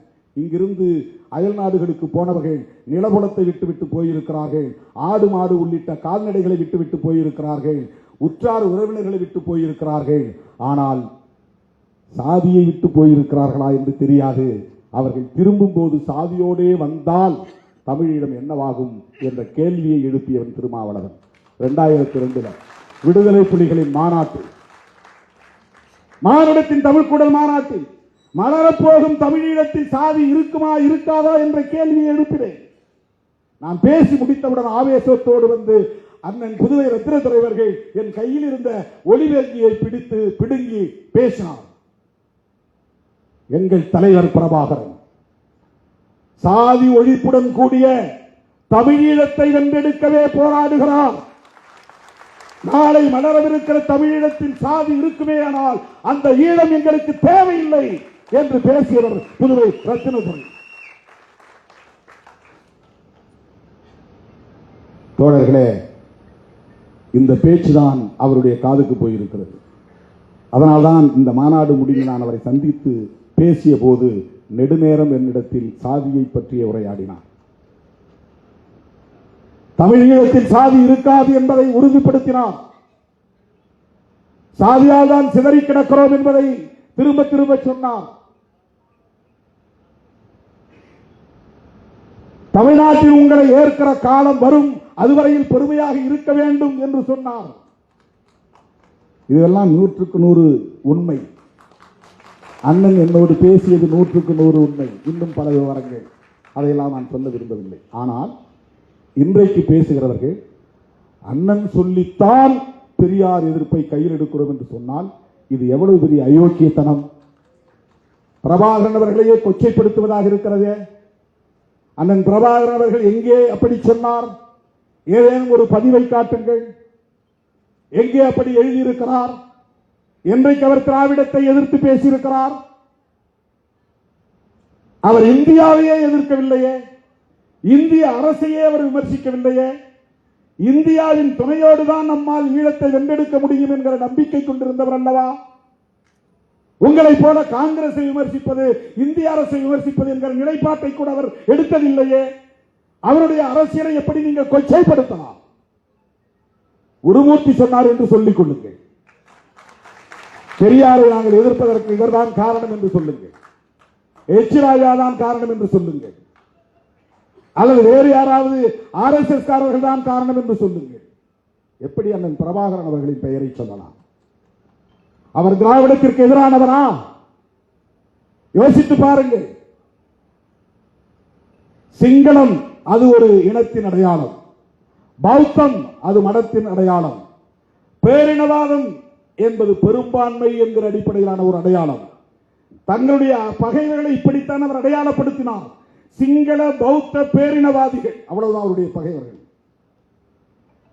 சிங்களம் என்கிற மொழியை அடையாளமாக கொண்டவர்கள், பௌத்தம் என்கிற மதத்தை அடையாளமாக கொண்டவர்கள், பெரும்பான்மை என்கிற எண்ணிக்கை அடையாளத்தை கொண்டவர்கள், இவர்களே எங்கள் எதிரிகள் என்று அடையாளப்படுத்தியவர் ஒரு இடத்திலும் அதற்கு அப்படியே நேர் எதிராக சிங்களத்துக்கு பதிலாக தமிழ், பௌத்தத்திற்கு பதிலாக இந்து, பெரும்பான்மைக்கு பதிலாக சிறுபான்மை என்று தமிழ், இந்து, சிறுபான்மை நாங்கள் என்று அவர் சொன்னதில்லை.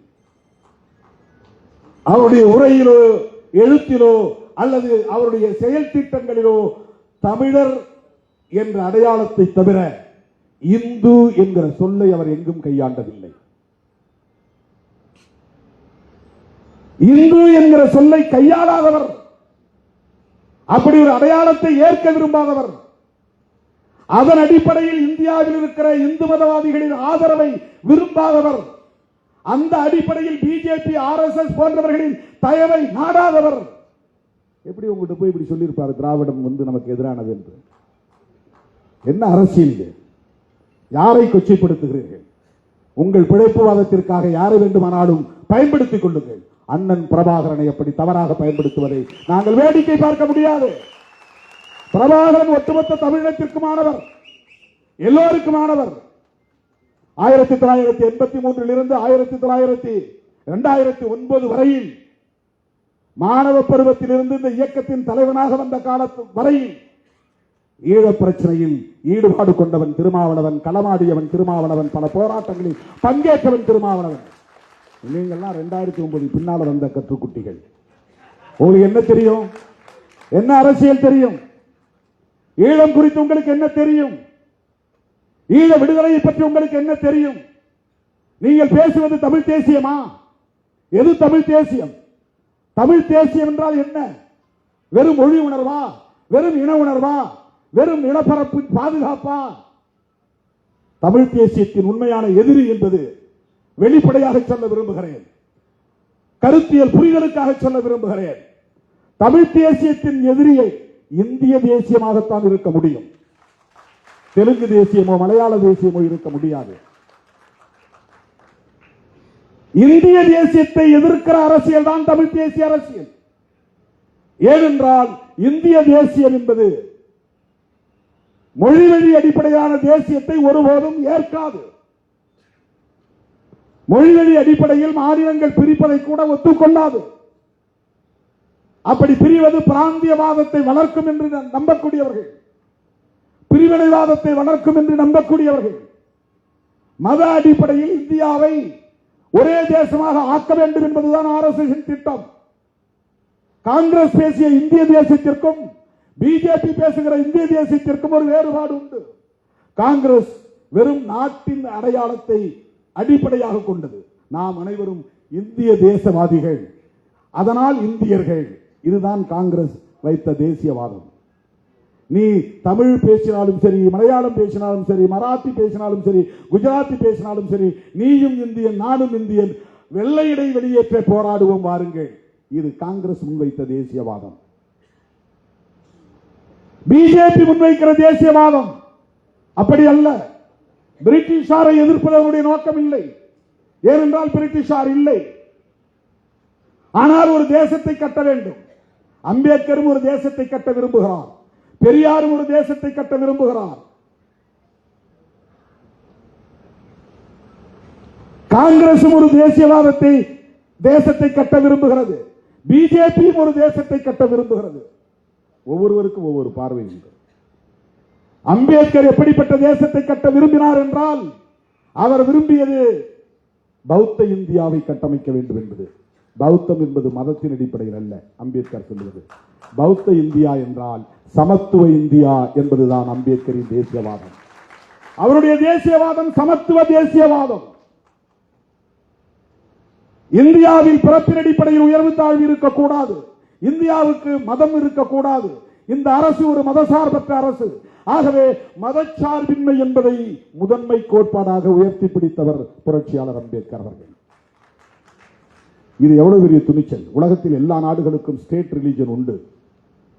அம்பேத்கர் அந்த இடத்தில் இருந்ததால் இந்தியாவுக்கு ஸ்டேட் ரிலிஜன் இல்லை என்கிற முடிவை எடுத்தார். காங்கிரஸோடு எங்களுக்கு முரண்பாடு உண்டு. ஈழத்தமிழர் விவகாரத்தில் காங்கிரஸை நாங்கள் கடுமையாக எதிர்த்திருக்கிறோம். திமுக கூட்டணியில் இருந்து விடுதலை சிறுத்தைகளை வெளியேற்றுங்கள் என்று 2009 தேர்தலின் போது வேலூர் ஞானசேகரன் போன்றவர்கள் சட்டப்பேரவையிலேயே என்னை பெயரை சொல்லி எதிர்த்து பேசியது இன்றைக்கும் அவை குறிப்பில் இருக்கிறது. போகிற இடங்களில் எல்லாம் பேச்சாளர்கள், பத்திரிகையாளர்கள் மத்தியிலே திருமாவளவனை வெளியேற்ற வேண்டும், அவன் புலிகளின் ஆதரவாளன் என்று பேசினார்கள். கருத்துரிமை மாநாடு புல்லாரத்தி அவனியூரில் நடத்திய போது அந்த மாநாட்டுக்கு தடை விதிக்க வேண்டும் என்று பேசிய இயக்கம் காங்கிரஸ். ஏனென்றால் நாங்கள் புலிகளின் ஆதரவாளர்கள் என்பதால் மட்டுமே. அப்படி காங்கிரஸோடு எங்களுக்கு பல முரண்பாடுகள் உண்டு. காந்தியோடு முரண்பாடுகள் உண்டு. ஆனாலும் இன்றைக்கு காங்கிரஸோடும் காந்தியோடும் நாங்கள் ஒரு உறவை பேணுகிறோம் என்று சொன்னால் அதற்கு காரணம் அம்பேத்கர் முன்மொழிந்த மத சார்பின்மைக்கு காந்தியடிகளும் பண்டித ஜவஹர்லால் நேரு அவர்களும் இந்திரா காந்தி அம்மையார் அவர்களும் அவருடைய வாரிசு ராஜீவ் காந்தி அவர்களும் ஒரே நிலைப்பாட்டில் உறுதிப்பாட்டோடு இருந்தார்கள் என்பதுதான். இந்தியாவுக்கு நோ ஸ்டேட் ரிலீஜன், இந்தியாவுக்கு ஒரு அரச மதம் வேண்டாம், இந்திய அரசுக்கு ஒரு மதசார்பு அடையாளம் தேவையில்லை, இது மதசார்பற்ற அரசு.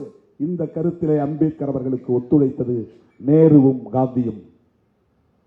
காந்தியடிகள் ஒரு மதவாதி தான், சனாதனவாதி தான். தன்னைத்தானே அப்படித்தான் அவர் அடையாளப்படுத்திக் கொண்டார். சனாதன தர்மத்தின் மீது எனக்கு நம்பிக்கை உண்டு என்று சொன்னார். பிறப்பின் அடிப்படையில் இந்த தீண்டாமை கூடாதே தவிர பாகுபாட்டை நாம் தவிர்க்க முடியாது, இது கர்மத்தின் வினைப்பயன் என்று சொன்னவர் காந்தியடிகள். அப்படிப்பட்டவர் விடுதலை பெற்ற இந்தியாவுக்கு மதம் வேண்டாம், இந்த அரசு ஒரு மதசார்பற்ற அரசு என்கிற அம்பேத்கரின் நிலைப்பாட்டுக்கு உடன்பட்டவர் காந்தி. அதனால் தான் நாத்துராம் கோட்சேவை வைத்து அந்த பார்ப்பனரை வைத்து சுட்டுக் கொன்றார்கள். காந்தியடிகளை சுட்டுக் கொன்றது ஒரு பார்ப்பனர். RSS இந்து மகா சபை ரெண்டும் ஒன்றுதான். வெவ்வேறு இயக்கமா இருந்தாலும் ரெண்டும் ஒன்றுதான். மதசார்பில்லை. அம்பேத்கர் விரும்பிய தேசியவாதம் சமத்துவ தேசியவாதம். தந்தை பெரியார் விரும்பிய தேசியவாதம். இந்தியாங்கிற ஒரே நாடு இருந்தாலும், அல்லது திராவிட நாடாக இருந்தாலும், அல்லது தமிழ்நாடாக இருந்தாலும் அவருடைய ஒரே கண்டிஷன் ஜாதி ஒழியணும். ஜாதி ஒழிந்த திராவிட நாடு.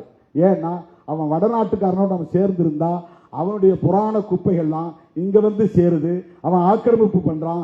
அவன்கிட்ட நாம விடுபடுவோம், உடைச்சிட்டு வெளியே வருவோம். நாம தட்சிண இந்தியா, தட்சிண இந்தியா, தென்னிந்தியா, தட்சிணம் என்றால் தெற்குன்னு அர்த்தம். தட்சிண இந்தியா, தட்சிண பாரத். பாரத்ங்கிற சொல்ல அம்பேத்கருக்கு உடன்பாடே கிடையாது. பாரதம் அவர் சொல்ல விரும்பல.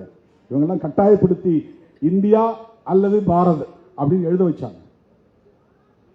பாரதம் என்கிற சொல்லு மகாபாரதத்தை அடையாளப்படுத்துவது அல்லது பரதன் ஆண்ட தேசம் இது என்கிற கதையை, புராணத்தை, புனைவை ஒத்துக்கொள்வது என்று கருதி இந்த பெயரை அவர் விரும்பவில்லை. இந்தியா என்பது ஆங்கில பெயர், அதனால் அது கூடாது என்றார்கள் அப்போதே. இன்னைக்கு இருக்கிற RSS இல்ல, அப்ப யாரும் இல்ல. அப்பவே இந்த மாதிரி இயக்கம் கிடையாது, பிஜேபி கிடையாது. அப்ப இருந்த அதிதீவிர இந்துத்துவ சக்திகள், சனாதன சக்திகள் இந்துஸ்தான் என்று இந்த நாட்டுக்கு பெயர் சூட்ட வேண்டும் என்ற கோரிக்கையை எழுப்பி அவர்கள் வாதித்துக் கொண்டிருந்த நேரத்தில் தான் முதல்ல முஸ்லிம்கள் கேட்கல தனிநாடு. இந்தியாவுக்கு இந்துஸ்தான் பெயர் வைக்க சொல்லி இந்துத்துவ சக்திகள் போராடிய பிறகுதான் முஸ்லிம்களுக்கு அந்த எண்ணம் வருது. சரி, எங்களுக்கு பாகிஸ்தான் கொடுங்கன்னு கேட்டாங்க. அதுவரையிலும் அவங்க முதல்ல இந்த நாட்டை பிரிக்கணும் முயற்சி பண்ணல. இந்த நாட்டை இந்துக்களின் தேசம்னு மாத்துறதுக்கு முயற்சி செய்த போது அப்படின்னா எங்களுக்கு தனியா கொடுத்துருங்க, நாங்க போயிடுறோம் அப்படிங்கிற சிந்தனை ஜின்னாவுக்கு உதித்தது இவர்களால் தான். ஆக அம்பேத்கர் பேசிய தேசியவாதம் சமத்துவ தேசியவாதம், பெரியார் பேசிய தேசியவாதம். ஒரு கட்டத்தில் தமிழ்நாடு தமிழருக்கேங்கிறார், இன்னொரு கட்டத்தில் திராவிட நாடு கோரிக்கை வைக்கிறார், இன்னொரு கட்டத்தில் இந்தியாவில் பார்ப்பனர்கள் தவிர அத்தனை பேரும் திராவிடர் ராயா, சாதி ஒழிப்பை ஏற்றுகிறவங்க எல்லாம் ஒன்னா சேருவாங்க அப்படின்னு சொன்னார். சாதி ஒழிப்பை ஏற்றுகிறவன், பார்ப்பனியத்தை எதிர்க்கிறவன், ஆரியத்தை எதிர்க்கிறவன், சனாதன தர்மத்தை எதிர்க்கிறவன், பார்ப்பன ஆதிக்கத்தை எதிர்க்கிறவன் அவ்வளவு பேரும் ஒன்னா சேருவாங்க, அகில இந்திய அளவில் ஒன்னா சேருவாங்க. இதுதான் பெரியார், இதுதான் பெரியார்.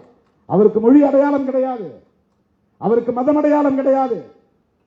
பார்ப்பனர்கள் மீது தனிப்பட்ட முறையில் ஒரு குறிப்பிட்ட சாதியின் மீது வெறுப்பு கிடையாது. அவர்களின் ஆதிக்கத்தை எதிர்க்க வேண்டும். ராஜாஜி முதலமைச்சராக இருந்த போது மொத்தமே 8 அமைச்சர் தான், பேரவைத் தலைவர், அப்புறம் மேலவைத் தலைவர், இந்த மாதிரி மொத்தம் 10 பேர். அந்த 10 பேர்ல 6 பேர் பார்ப்பனர்கள். அமைச்சரவையில் 6 பேர் பார்ப்பனர்கள். அந்த அளவுக்கு ஆதிக்கம் இருந்தது. எந்த துறையை எடுத்துக்கொண்டாலும் பார்ப்பனர்கள். நீதித்துறையாக இருந்தாலும், நிர்வாகத்துறையாக இருந்தாலும், பத்திரிகை துறையாக இருந்தாலும், அத்தனை துறைகளிலும் பார்ப்பனர்களின் ஆதிக்கமே கொட்டமடித்தது.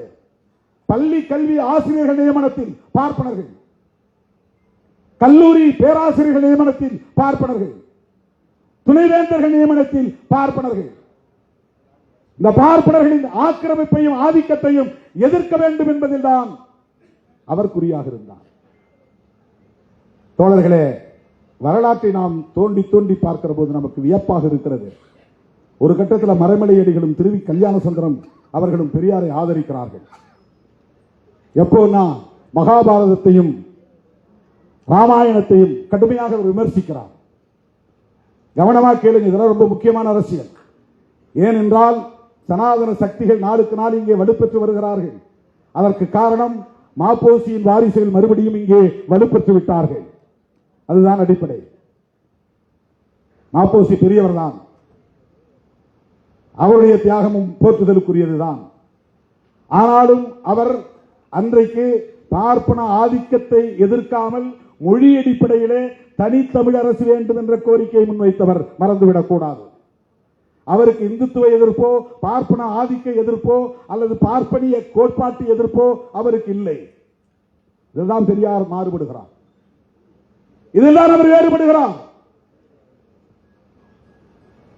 பெரியார் ராமாயணத்தை எதிர்த்த போது, பெரியார் மகாபாரதத்தை எதிர்த்த போது ஆதரித்த மறைமலையடிகள், திருவி கல்யாண சுந்தரம் போன்றவர்கள் தன்னை ஆதரிக்கிறார்கள் என்று இவரும் மகிழ்ச்சியில் இருந்தார். அதன் பிறகு அவருக்கு புரிஞ்சிட்டு எப்படின்னா, சைவம் ஒரு கட்டத்தில் மகாபாரதத்தையும் ராமாயணத்தையும் எதிர்க்கிற முயற்சி எடுத்தது.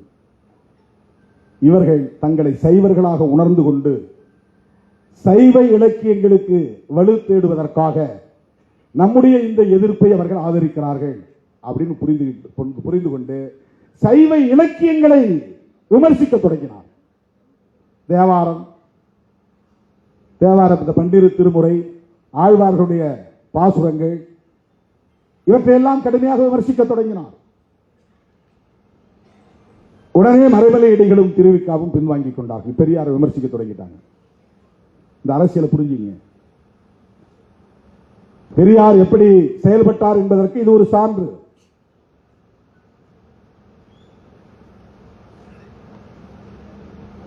மறைமலை அடிகள், திருவி கல்யாண சுந்தரம் போன்றவர்கள் எல்லாம் அவர் வாழ்ந்த காலத்திலேயே இவர்தான் எங்கள் தலைவர், தமிழர் தலைவர் என்று பிரகடனப்படுத்தியவர்கள். அந்த காலத்தில் மிகப்பெரிய ஆளுமைகளாக இலக்கிய தலங்களிலும் அரசியல் தலங்களிலும் சமூக பண்பாட்டு தலங்களிலும் விளங்கியவர்கள். பெரியாரை அவருடைய தாய்மொழி என்ன என்று பார்க்கவில்லை, அவர் எந்த இனத்தை சார்ந்தவர் என்று பார்க்கவில்லை. எங்களுக்கான தலைவர், தமிழர் தலைவர் என்று சொன்னவர்கள் அவர்கள். அவர்களால் தமிழர் தலைவர் என்று போற்றப்பட்ட பெருமைக்குரியவர். ஆனா அவங்களும் எப்படி சிந்திக்கிறாங்க அப்படின்னு பார்க்கிற போது, அவங்க சாதி ஒழிப்புக்கு தயாரா இல்லைன்னா வேணாம் போங்க. இந்து மத சனாதன தர்மத்தை எதிர்த்து போராடுவதற்கு தயார் இல்லை என்றால் எவனும் தேவையில்லை. நான் ஒரு ஆளே நின்று போராடுவோம் போங்க. இந்த துணிச்சல் அவருக்கு இருந்தது. வெறும் 10 பேரை வச்சுக்கிட்டு, 8 பேரை வச்சுக்கிட்டு, 6 பேரை வச்சுக்கிட்டு தொடர் போராட்டங்களை நடத்தியவர் தந்தை பெரியார். கூட்டம் வேணும்னு யாரும் அவர் கவலைப்பட்டது கிடையாது. செய்தி ஆகணும், பத்திரிகைகளை பெருசா வரணும், டிவி டிபேட்ல வரணும் அவர் ஆசைப்பட்டது கிடையாது. அதில் அவர் இன்பம் அடைந்தது இல்லை. எவன் தன்னை ஏற்றுக்கொண்டான், எவன் தன்னை அங்கீகரித்திருக்கிறான் என்பதை பற்றி கவலைப்படாத ஒரு ஆளுமை. யார் விமர்சிக்கிறான், யார் நம்மை அவதூறு பரப்புகிறான் என்பதை பொருட்படுத்தாத ஒரு ஆளுமை. இதெல்லாம் மிக மிக மிக மிக அபூர்வம். இப்படிப்பட்ட ஒரு தலைமை தோன்றுவது, இப்படிப்பட்ட ஒரு ஆளுமை தோன்றுவது மிக மிக அபூர்வம். அரிதிலும் அரிது. அவருடைய சிந்தனைக்கு, அவருடைய முயற்சிக்கு, அவருடைய உழைப்புக்கு, அவருடைய தியாகத்திற்கு இன்றைக்கு களங்கம் கற்பிக்க முயற்சிக்கிறார்கள். தோழர்களே, பெரியார் கண்ட தேசியவாதம் சுயமரியாதை தேசியவாதம். அப்படிதான் அதை நம்ம அடையாளம் காரணம். அவர் இந்தியா ஒரு சுயமரியாதை உள்ள இந்தியாவாக, சுயமரியாதைன்னா சமூக நீதி, சமூக நீதினா சமத்துவம், அவ்வளவுதான். பெரியாரும் அம்பேத்கரும் கனவு கண்ட இந்தியா சமத்துவ இந்தியா. அவர்கள் முன்மொழிந்த தேசியவாதம் சமத்துவ தேசியவாதம், அவ்வளவுதான். மொழி உணர்வு அடிப்படையில், இன உணர்வு அடிப்படையில் அவர் நாங்க தமிழர் அப்படின்லாம் அவர் பராக்கிரமத்தை காட்டவில்லை. அப்படி யாருக்கு அவருக்கு நாடகம் ஆட வேண்டும்ங்கிற தேவையில்லை. யாரையும் ஏமாற்ற வேண்டும் என்கிற அவசியம் அவருக்கு இல்லை. சராசரி அரசியல் கட்சிகளை சொல்லணும்னா நீங்க அப்படி சொல்லலாம். இப்ப அண்ணா ஒரு அரசியல் கட்சி நடத்தினார், கலைஞர் ஒரு அரசியல் கட்சி நடத்தினார். அவர்கள் பேசுறதுல ஒரு உள்நோக்கம் இருக்குன்னு நீங்க முயற்சித்தால் கூட, பெரியாரை எப்படி நீங்கள் எப்படி உள்நோக்கம் கற்பிக்க முடியும்? எதற்காக அவர் வேஷமிட வேண்டும்? எதற்காக இங்கே மக்களை அவர் தமிழர்களை ஏமாற்ற வேண்டும்? என்ன தேவை இருந்தது? எந்த வாரிசுகளுக்காக அவர் சொத்து சேர்க்க விரும்பினார்? அவருடைய நோக்கத்தை களங்கப்படுத்துவது எந்த வகையிலே நியாயமானது? ஒரே வகையில் அவங்க என்னத்துக்காக பண்றாங்கன்னா, பார்ப்பனர்களை திருப்திப்படுத்துகிறார்கள், அவ்வளவுதான். ஆரியர்களை திருப்திப்படுத்துகிறார்கள், அவ்வளவுதான். அவர்கள் எழுதி தருகிற அஜெண்டா படி செயல்படுகிறார்கள், அவ்வளவுதான். இது ரொம்ப சிம்பிளா நீங்க புரிஞ்சுக்கணும். எவன் ஒருத்தன் பிஜேபி எதிர்க்கிறது தயங்குறானோ அவன் அவர்களால் உருவாக்கப்பட்டவன் என்று பொருள். எவன் ஒருவன் மோடி அரசை எதிர்க்க விமர்சிக்க தயங்குகிறானோ அவன் அவர்களால் வளர்க்கப்படுகிறவன் என்று பொருள், அவ்வளவுதான். உனக்கு ஏன் தயக்கம்? இந்த 11 வருஷத்தில் நீ என்ன சாதித்து விட்டாய்? இந்த 4.5 ஆண்டு கால திமுக அரசை விமர்சிக்கிற மோடி அவர்களை பார்த்து நான் கேட்கிறேன், இந்த 11 ஆண்டு கால ஆட்சியில் நீங்கள் என்ன சாதித்து கிழித்திருக்கிறீர்கள்? சொல்லுங்க. விலைவாசி உயர்வு. இன்றைக்கு தங்கம் ஒரு கிராம் எவ்வளவு? ஒரு சவரன் 1.25 லட்சம். எதனால் ஏற்பட்டது? உலக சந்தையில் இந்திய ரூபாயின் மதிப்பு இவ்வளவு தூரம் வீழ்ந்ததற்கு யார் பொறுப்பு? திமுக அரசு பொறுப்பா? திராவிட முன்னேற்ற கழகத்தின் தலைவர் ஸ்டாலின் பொறுப்பா? இந்திய ரூபாயின் மதிப்பு உலக சந்தையிலே வீழ்ந்ததற்கு யார் பொறுப்பு? 11-12 ஆண்டுகள் ஆட்சி புரிந்திருக்கிறீர்கள். என்ன மேம்பாட்டை உங்களால் காட்ட முடியும்? அதானிக்கும் அம்பானிக்கும் இந்தியாவை விற்றுக் கொண்டிருக்கிறீர்கள். எல்லாவற்றையும் முதலாளித்துவ மயமாக்கிக் கொண்டிருக்கிறீர்கள். ஒருபுறம் கார்ப்பரேட் மயம், இன்னொரு புறம் சனாதன மயம். இதுதான் பிஜேபி ஆட்சி. முஸ்லிம் வெறுப்பு, சிறுபான்மை மக்களுக்கு எதிரான அச்சுறுத்தல், பாபர் மசூதி இடிப்பு, திருப்பரங்குன்றத்திலே மதவாத அரசியல். என்ன செய்து கிழித்து விட்டீர்கள்? என்ன சாதனையை உங்களால் எடுக்க முடியும்? 4.5 ஆண்டு கால திமுக அரசை விமர்சிப்பது எந்த அடிப்படையில் என்பதை உங்களால் சொல்ல முடியுமா? வெறும் தேர்தல் நோக்கம்தான், அரசியல் ஆதாயம்தான். அதற்கு எடப்பாடி துணை போகிறார். தமிழ்நாட்டு மக்கள் எடப்பாடியை ஒருபோதும் மன்னிக்க மாட்டார்கள் என்பதை நான் இந்த இடத்திலே பதிவு செய்ய கடமைப்பட்டிருக்கிறேன். அவர் எம்ஜிஆருக்கு விசுவாசமாக இல்லை, ஜெயலலிதா அம்மையாருக்கு விசுவாசமாக இல்லை. வெறும் survival of the political gain, அரசியல் ஆதாயம் தேடுவதற்கு, தன்னை தக்க வைத்துக் கொள்வதற்காக சந்தர்ப்பவாத அடிப்படையிலே பாஜகவோடு இன்றைக்கு கூட்டணி அமைத்திருக்கிறார். பாரதிய ஜனதாவோடு எந்த காலத்திலும் அதிமுக கூட்டணி வைத்துக் கொள்ளாது என்று சொன்னவர் தானே ஜெயலலிதா அம்மையார். எங்களுக்கு ஞாபகம் இருக்கிறது, உங்களுக்கு ஞாபகம் இல்லையா? எடப்பாடி அவர்களை பார்த்து நான் கேட்கிறேன், அம்மையார் ஜெயலலிதா சொன்னாரா, சொல்லவில்லையா? மோடியா லேடியா மோதி பார்க்கலாம் வா என்று அழைத்தவர் தானே ஜெயலலிதா அம்மையார். ஒரு காலத்தில் நாங்கள் நம்பி ஏமாந்து விட்டோம், இனி எந்த காலத்திலும் பாஜகவை நம்ப மாட்டோம், பாஜகவோடு எந்த காலத்திலும் அதிமுக கூட்டணி வைத்துக் கொள்ளாது என்று சொன்னாரா, சொல்லவில்லையா? எந்த அடிப்படையில் பாஜகவோடு நீங்கள் கூட்டணி வைக்கிறீர்கள்? என்ன அச்சுறுத்தல்? ஜனநாயகம் படத்துக்கு தடை, அதற்கும் திமுக தான் காரணம் என்கிறார்கள். என்ன வேடிக்கை! அவர் இங்கே ஆட்சியை பிடிக்கப் போவதாக ஆட்டம் போடுகிறார். பிஜேபியை எதிர்த்து ஏன் அறிக்கை விட வேண்டியதுதானே? சென்சார் போர்டை யார் கட்டுப்படுத்துவது? நீதிமன்றத்திலே உமக்கு எதிராக வழக்கு தீர்ப்பை தருவது யார்? அதற்கும் திமுக அரசுக்கும் என்ன சம்பந்தம்?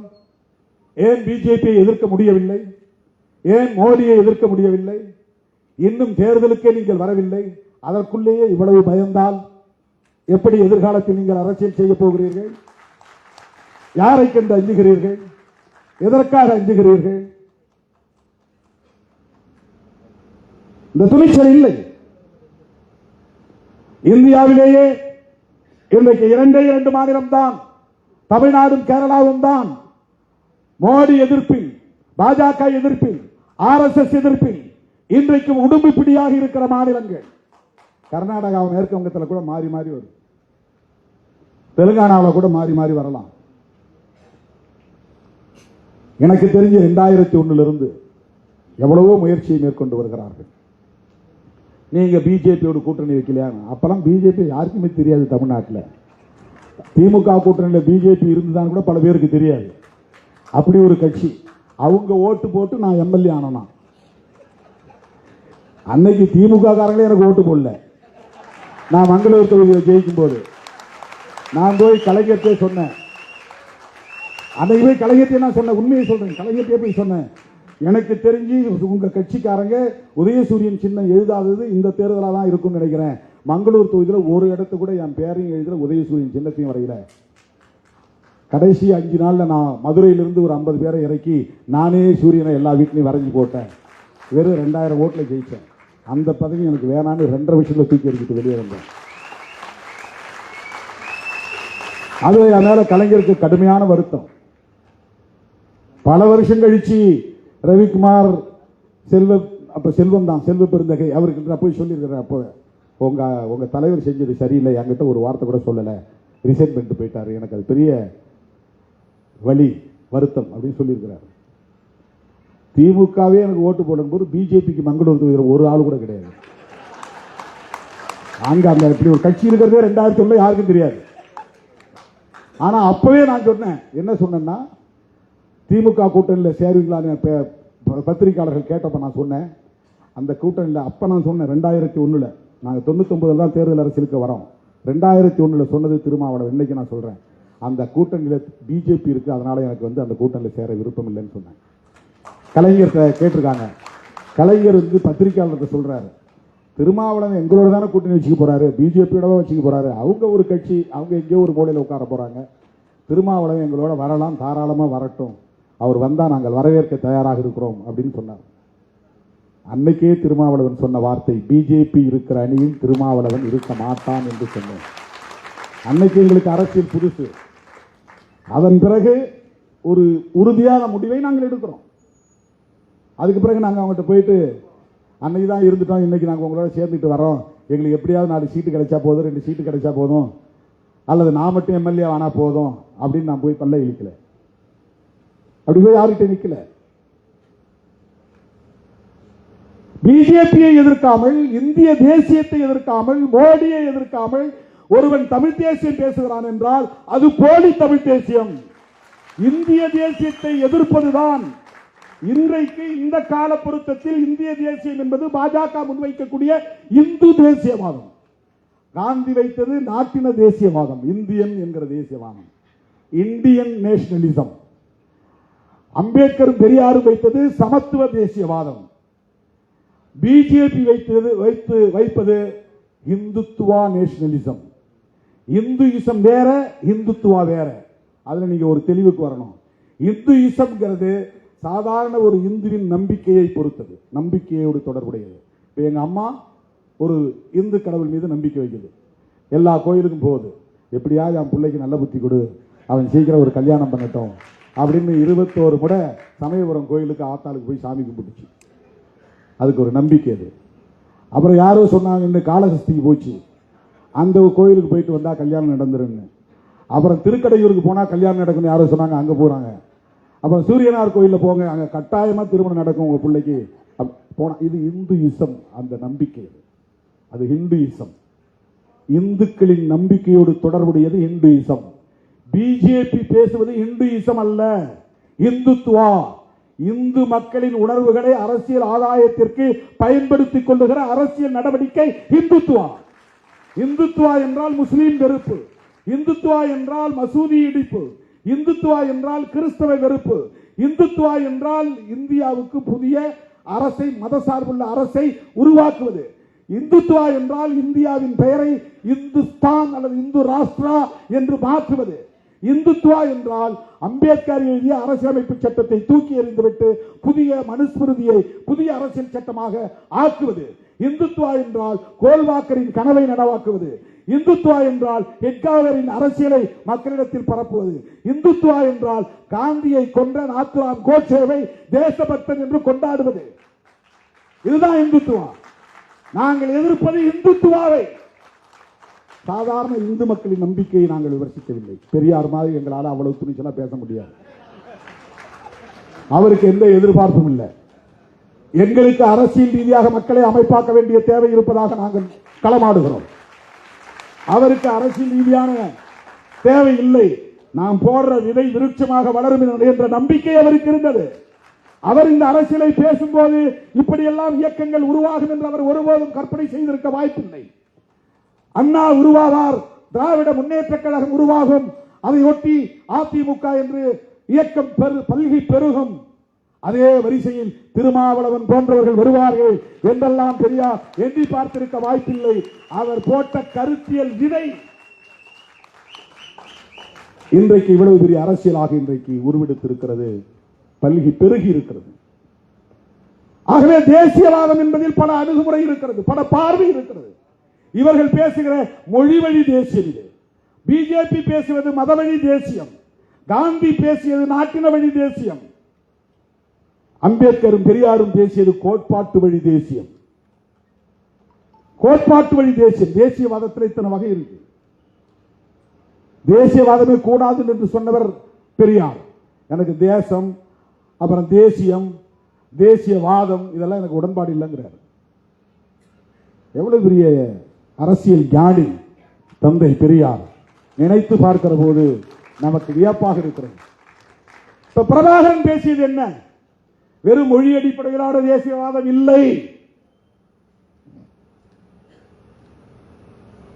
அவர் தனிநாடு என்கிற முதன்மையான கோரிக்கையை வைத்து முன்மொழிந்த ஒரு தேசியவாதம். நீ பேசுற தமிழ் தேசியவாதத்தில் தனி தமிழ்நாடு உண்டா? தனி தமிழ்நாடுங்கிற வார்த்தையை நீ பேசலன்னா நீ பேசுறது 100 விழுக்காடு போலி தமிழ் தேசியம். தமிழரசன் பேசியது தமிழ் தேசியம். ஏனென்றால் தமிழரசன் தனி தமிழ்நாடு கோரிக்கை வைத்தார்.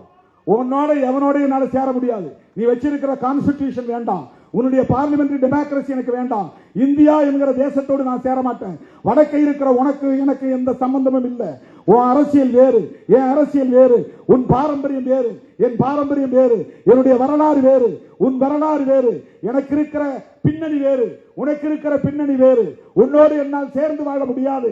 எனவே எங்கள் நாட்டை தனி நாடாக நாங்கள் பிரித்தெடுப்போம். அதுதான் தமிழரசன் முன்மொழிந்த தமிழ் தேசியம். அண்ணன் பிரபாகரன் பேசிய தமிழ் தேசியம் என்பதும் தனி ஈழம் என்பதுதான். சிங்களவனுக்கு எங்களுக்கு ஒருபோதும் ஒத்து போகாது. உன் வரலாறு வேறு, என் வரலாறு வேறு, உன்னுடைய பாரம்பரியம் வேறு, என்னுடைய பாரம்பரியம் வேறு. ஒட்டுமொத்த இலங்கையை கட்டி ஆண்ட தமிழ் இனம் எங்கள் இனம். இன்றைக்கு நாங்கள் வடக்கு கிழக்கு பகுதிகளில் சுருங்கி கிடக்கிறோம். எங்களை நீ ஆளம் கூடாது. பிரிட்டிஷார் உன் கையில் அதிகாரத்தை கொடுத்து விட்டு போய்விட்டான். நாங்கள் தனியே ஆண்ட இனம், நீங்கள் தனியே ஆண்ட இனம். உன் கீழே நான் ஏன் அடிமையாக உழல வேண்டும்? எனவே எங்களுக்கு தனி நாடு தேவை. அதிலே மொழி, இனம் என்பதையெல்லாம் தாண்டி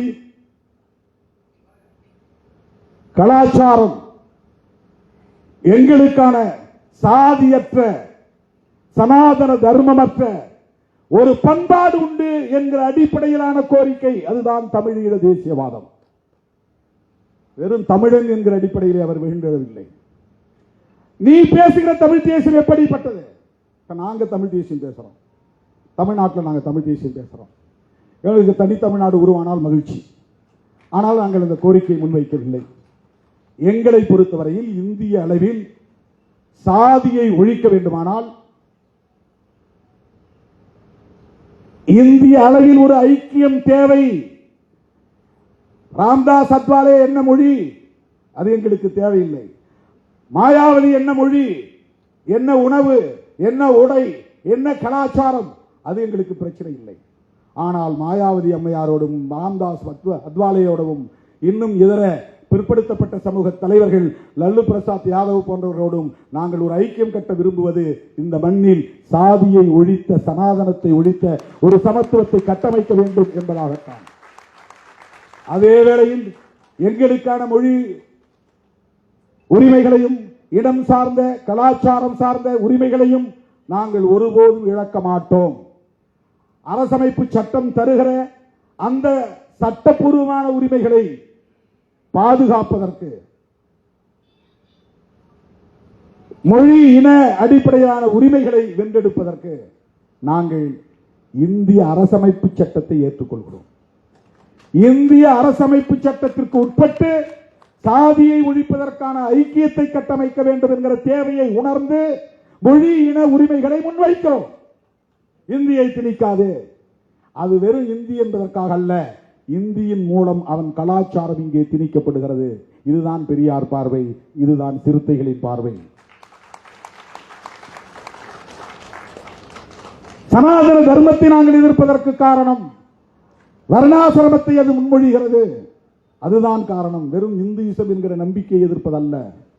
சனாதன தர்மம் பிறப்பால் உயர்ந்தவன் தாழ்ந்தவன் உண்டு என்கிறது.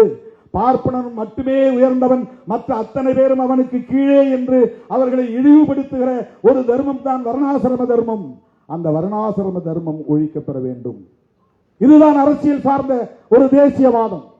ஆனால் இவர்கள் வெறும் மொழி அடிப்படையில் தங்களை அடையாளப்படுத்திக் கொண்டு பார்ப்பனர்களின் செயல் திட்டத்தை நடைமுறைப்படுத்துவதற்காக பெரியார் என்கிற பிம்பத்தின் மீது கை வைக்கிறார்கள்.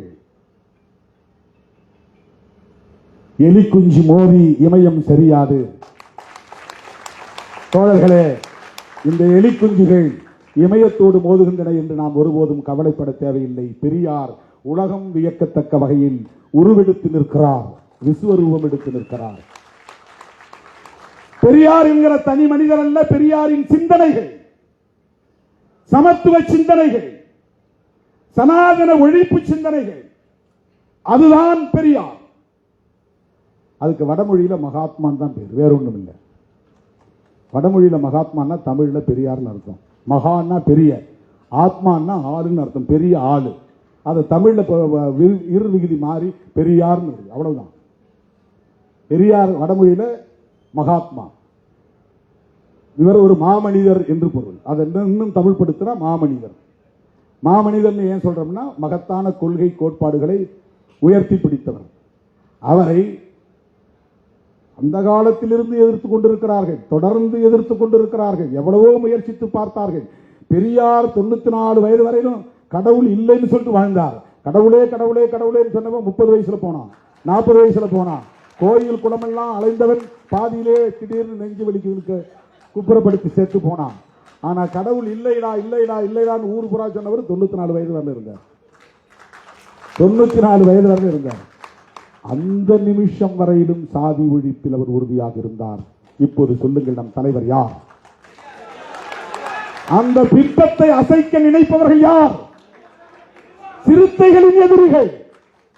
அவங்க திக எதிரிகள் கிடையாது, திமுக எதிரிகள் கிடையாது. இன்னைக்கு நான் பிரகடனப்படுத்துகிறேன், பெரியாரை எதிர்க்கிறவன் சிறுத்தைகளின் எதிரி. பெரியார் பிம்பத்தை அசைக்க நினைக்கிறவர்கள் சிறுத்தைகளின் எதிரிகள்.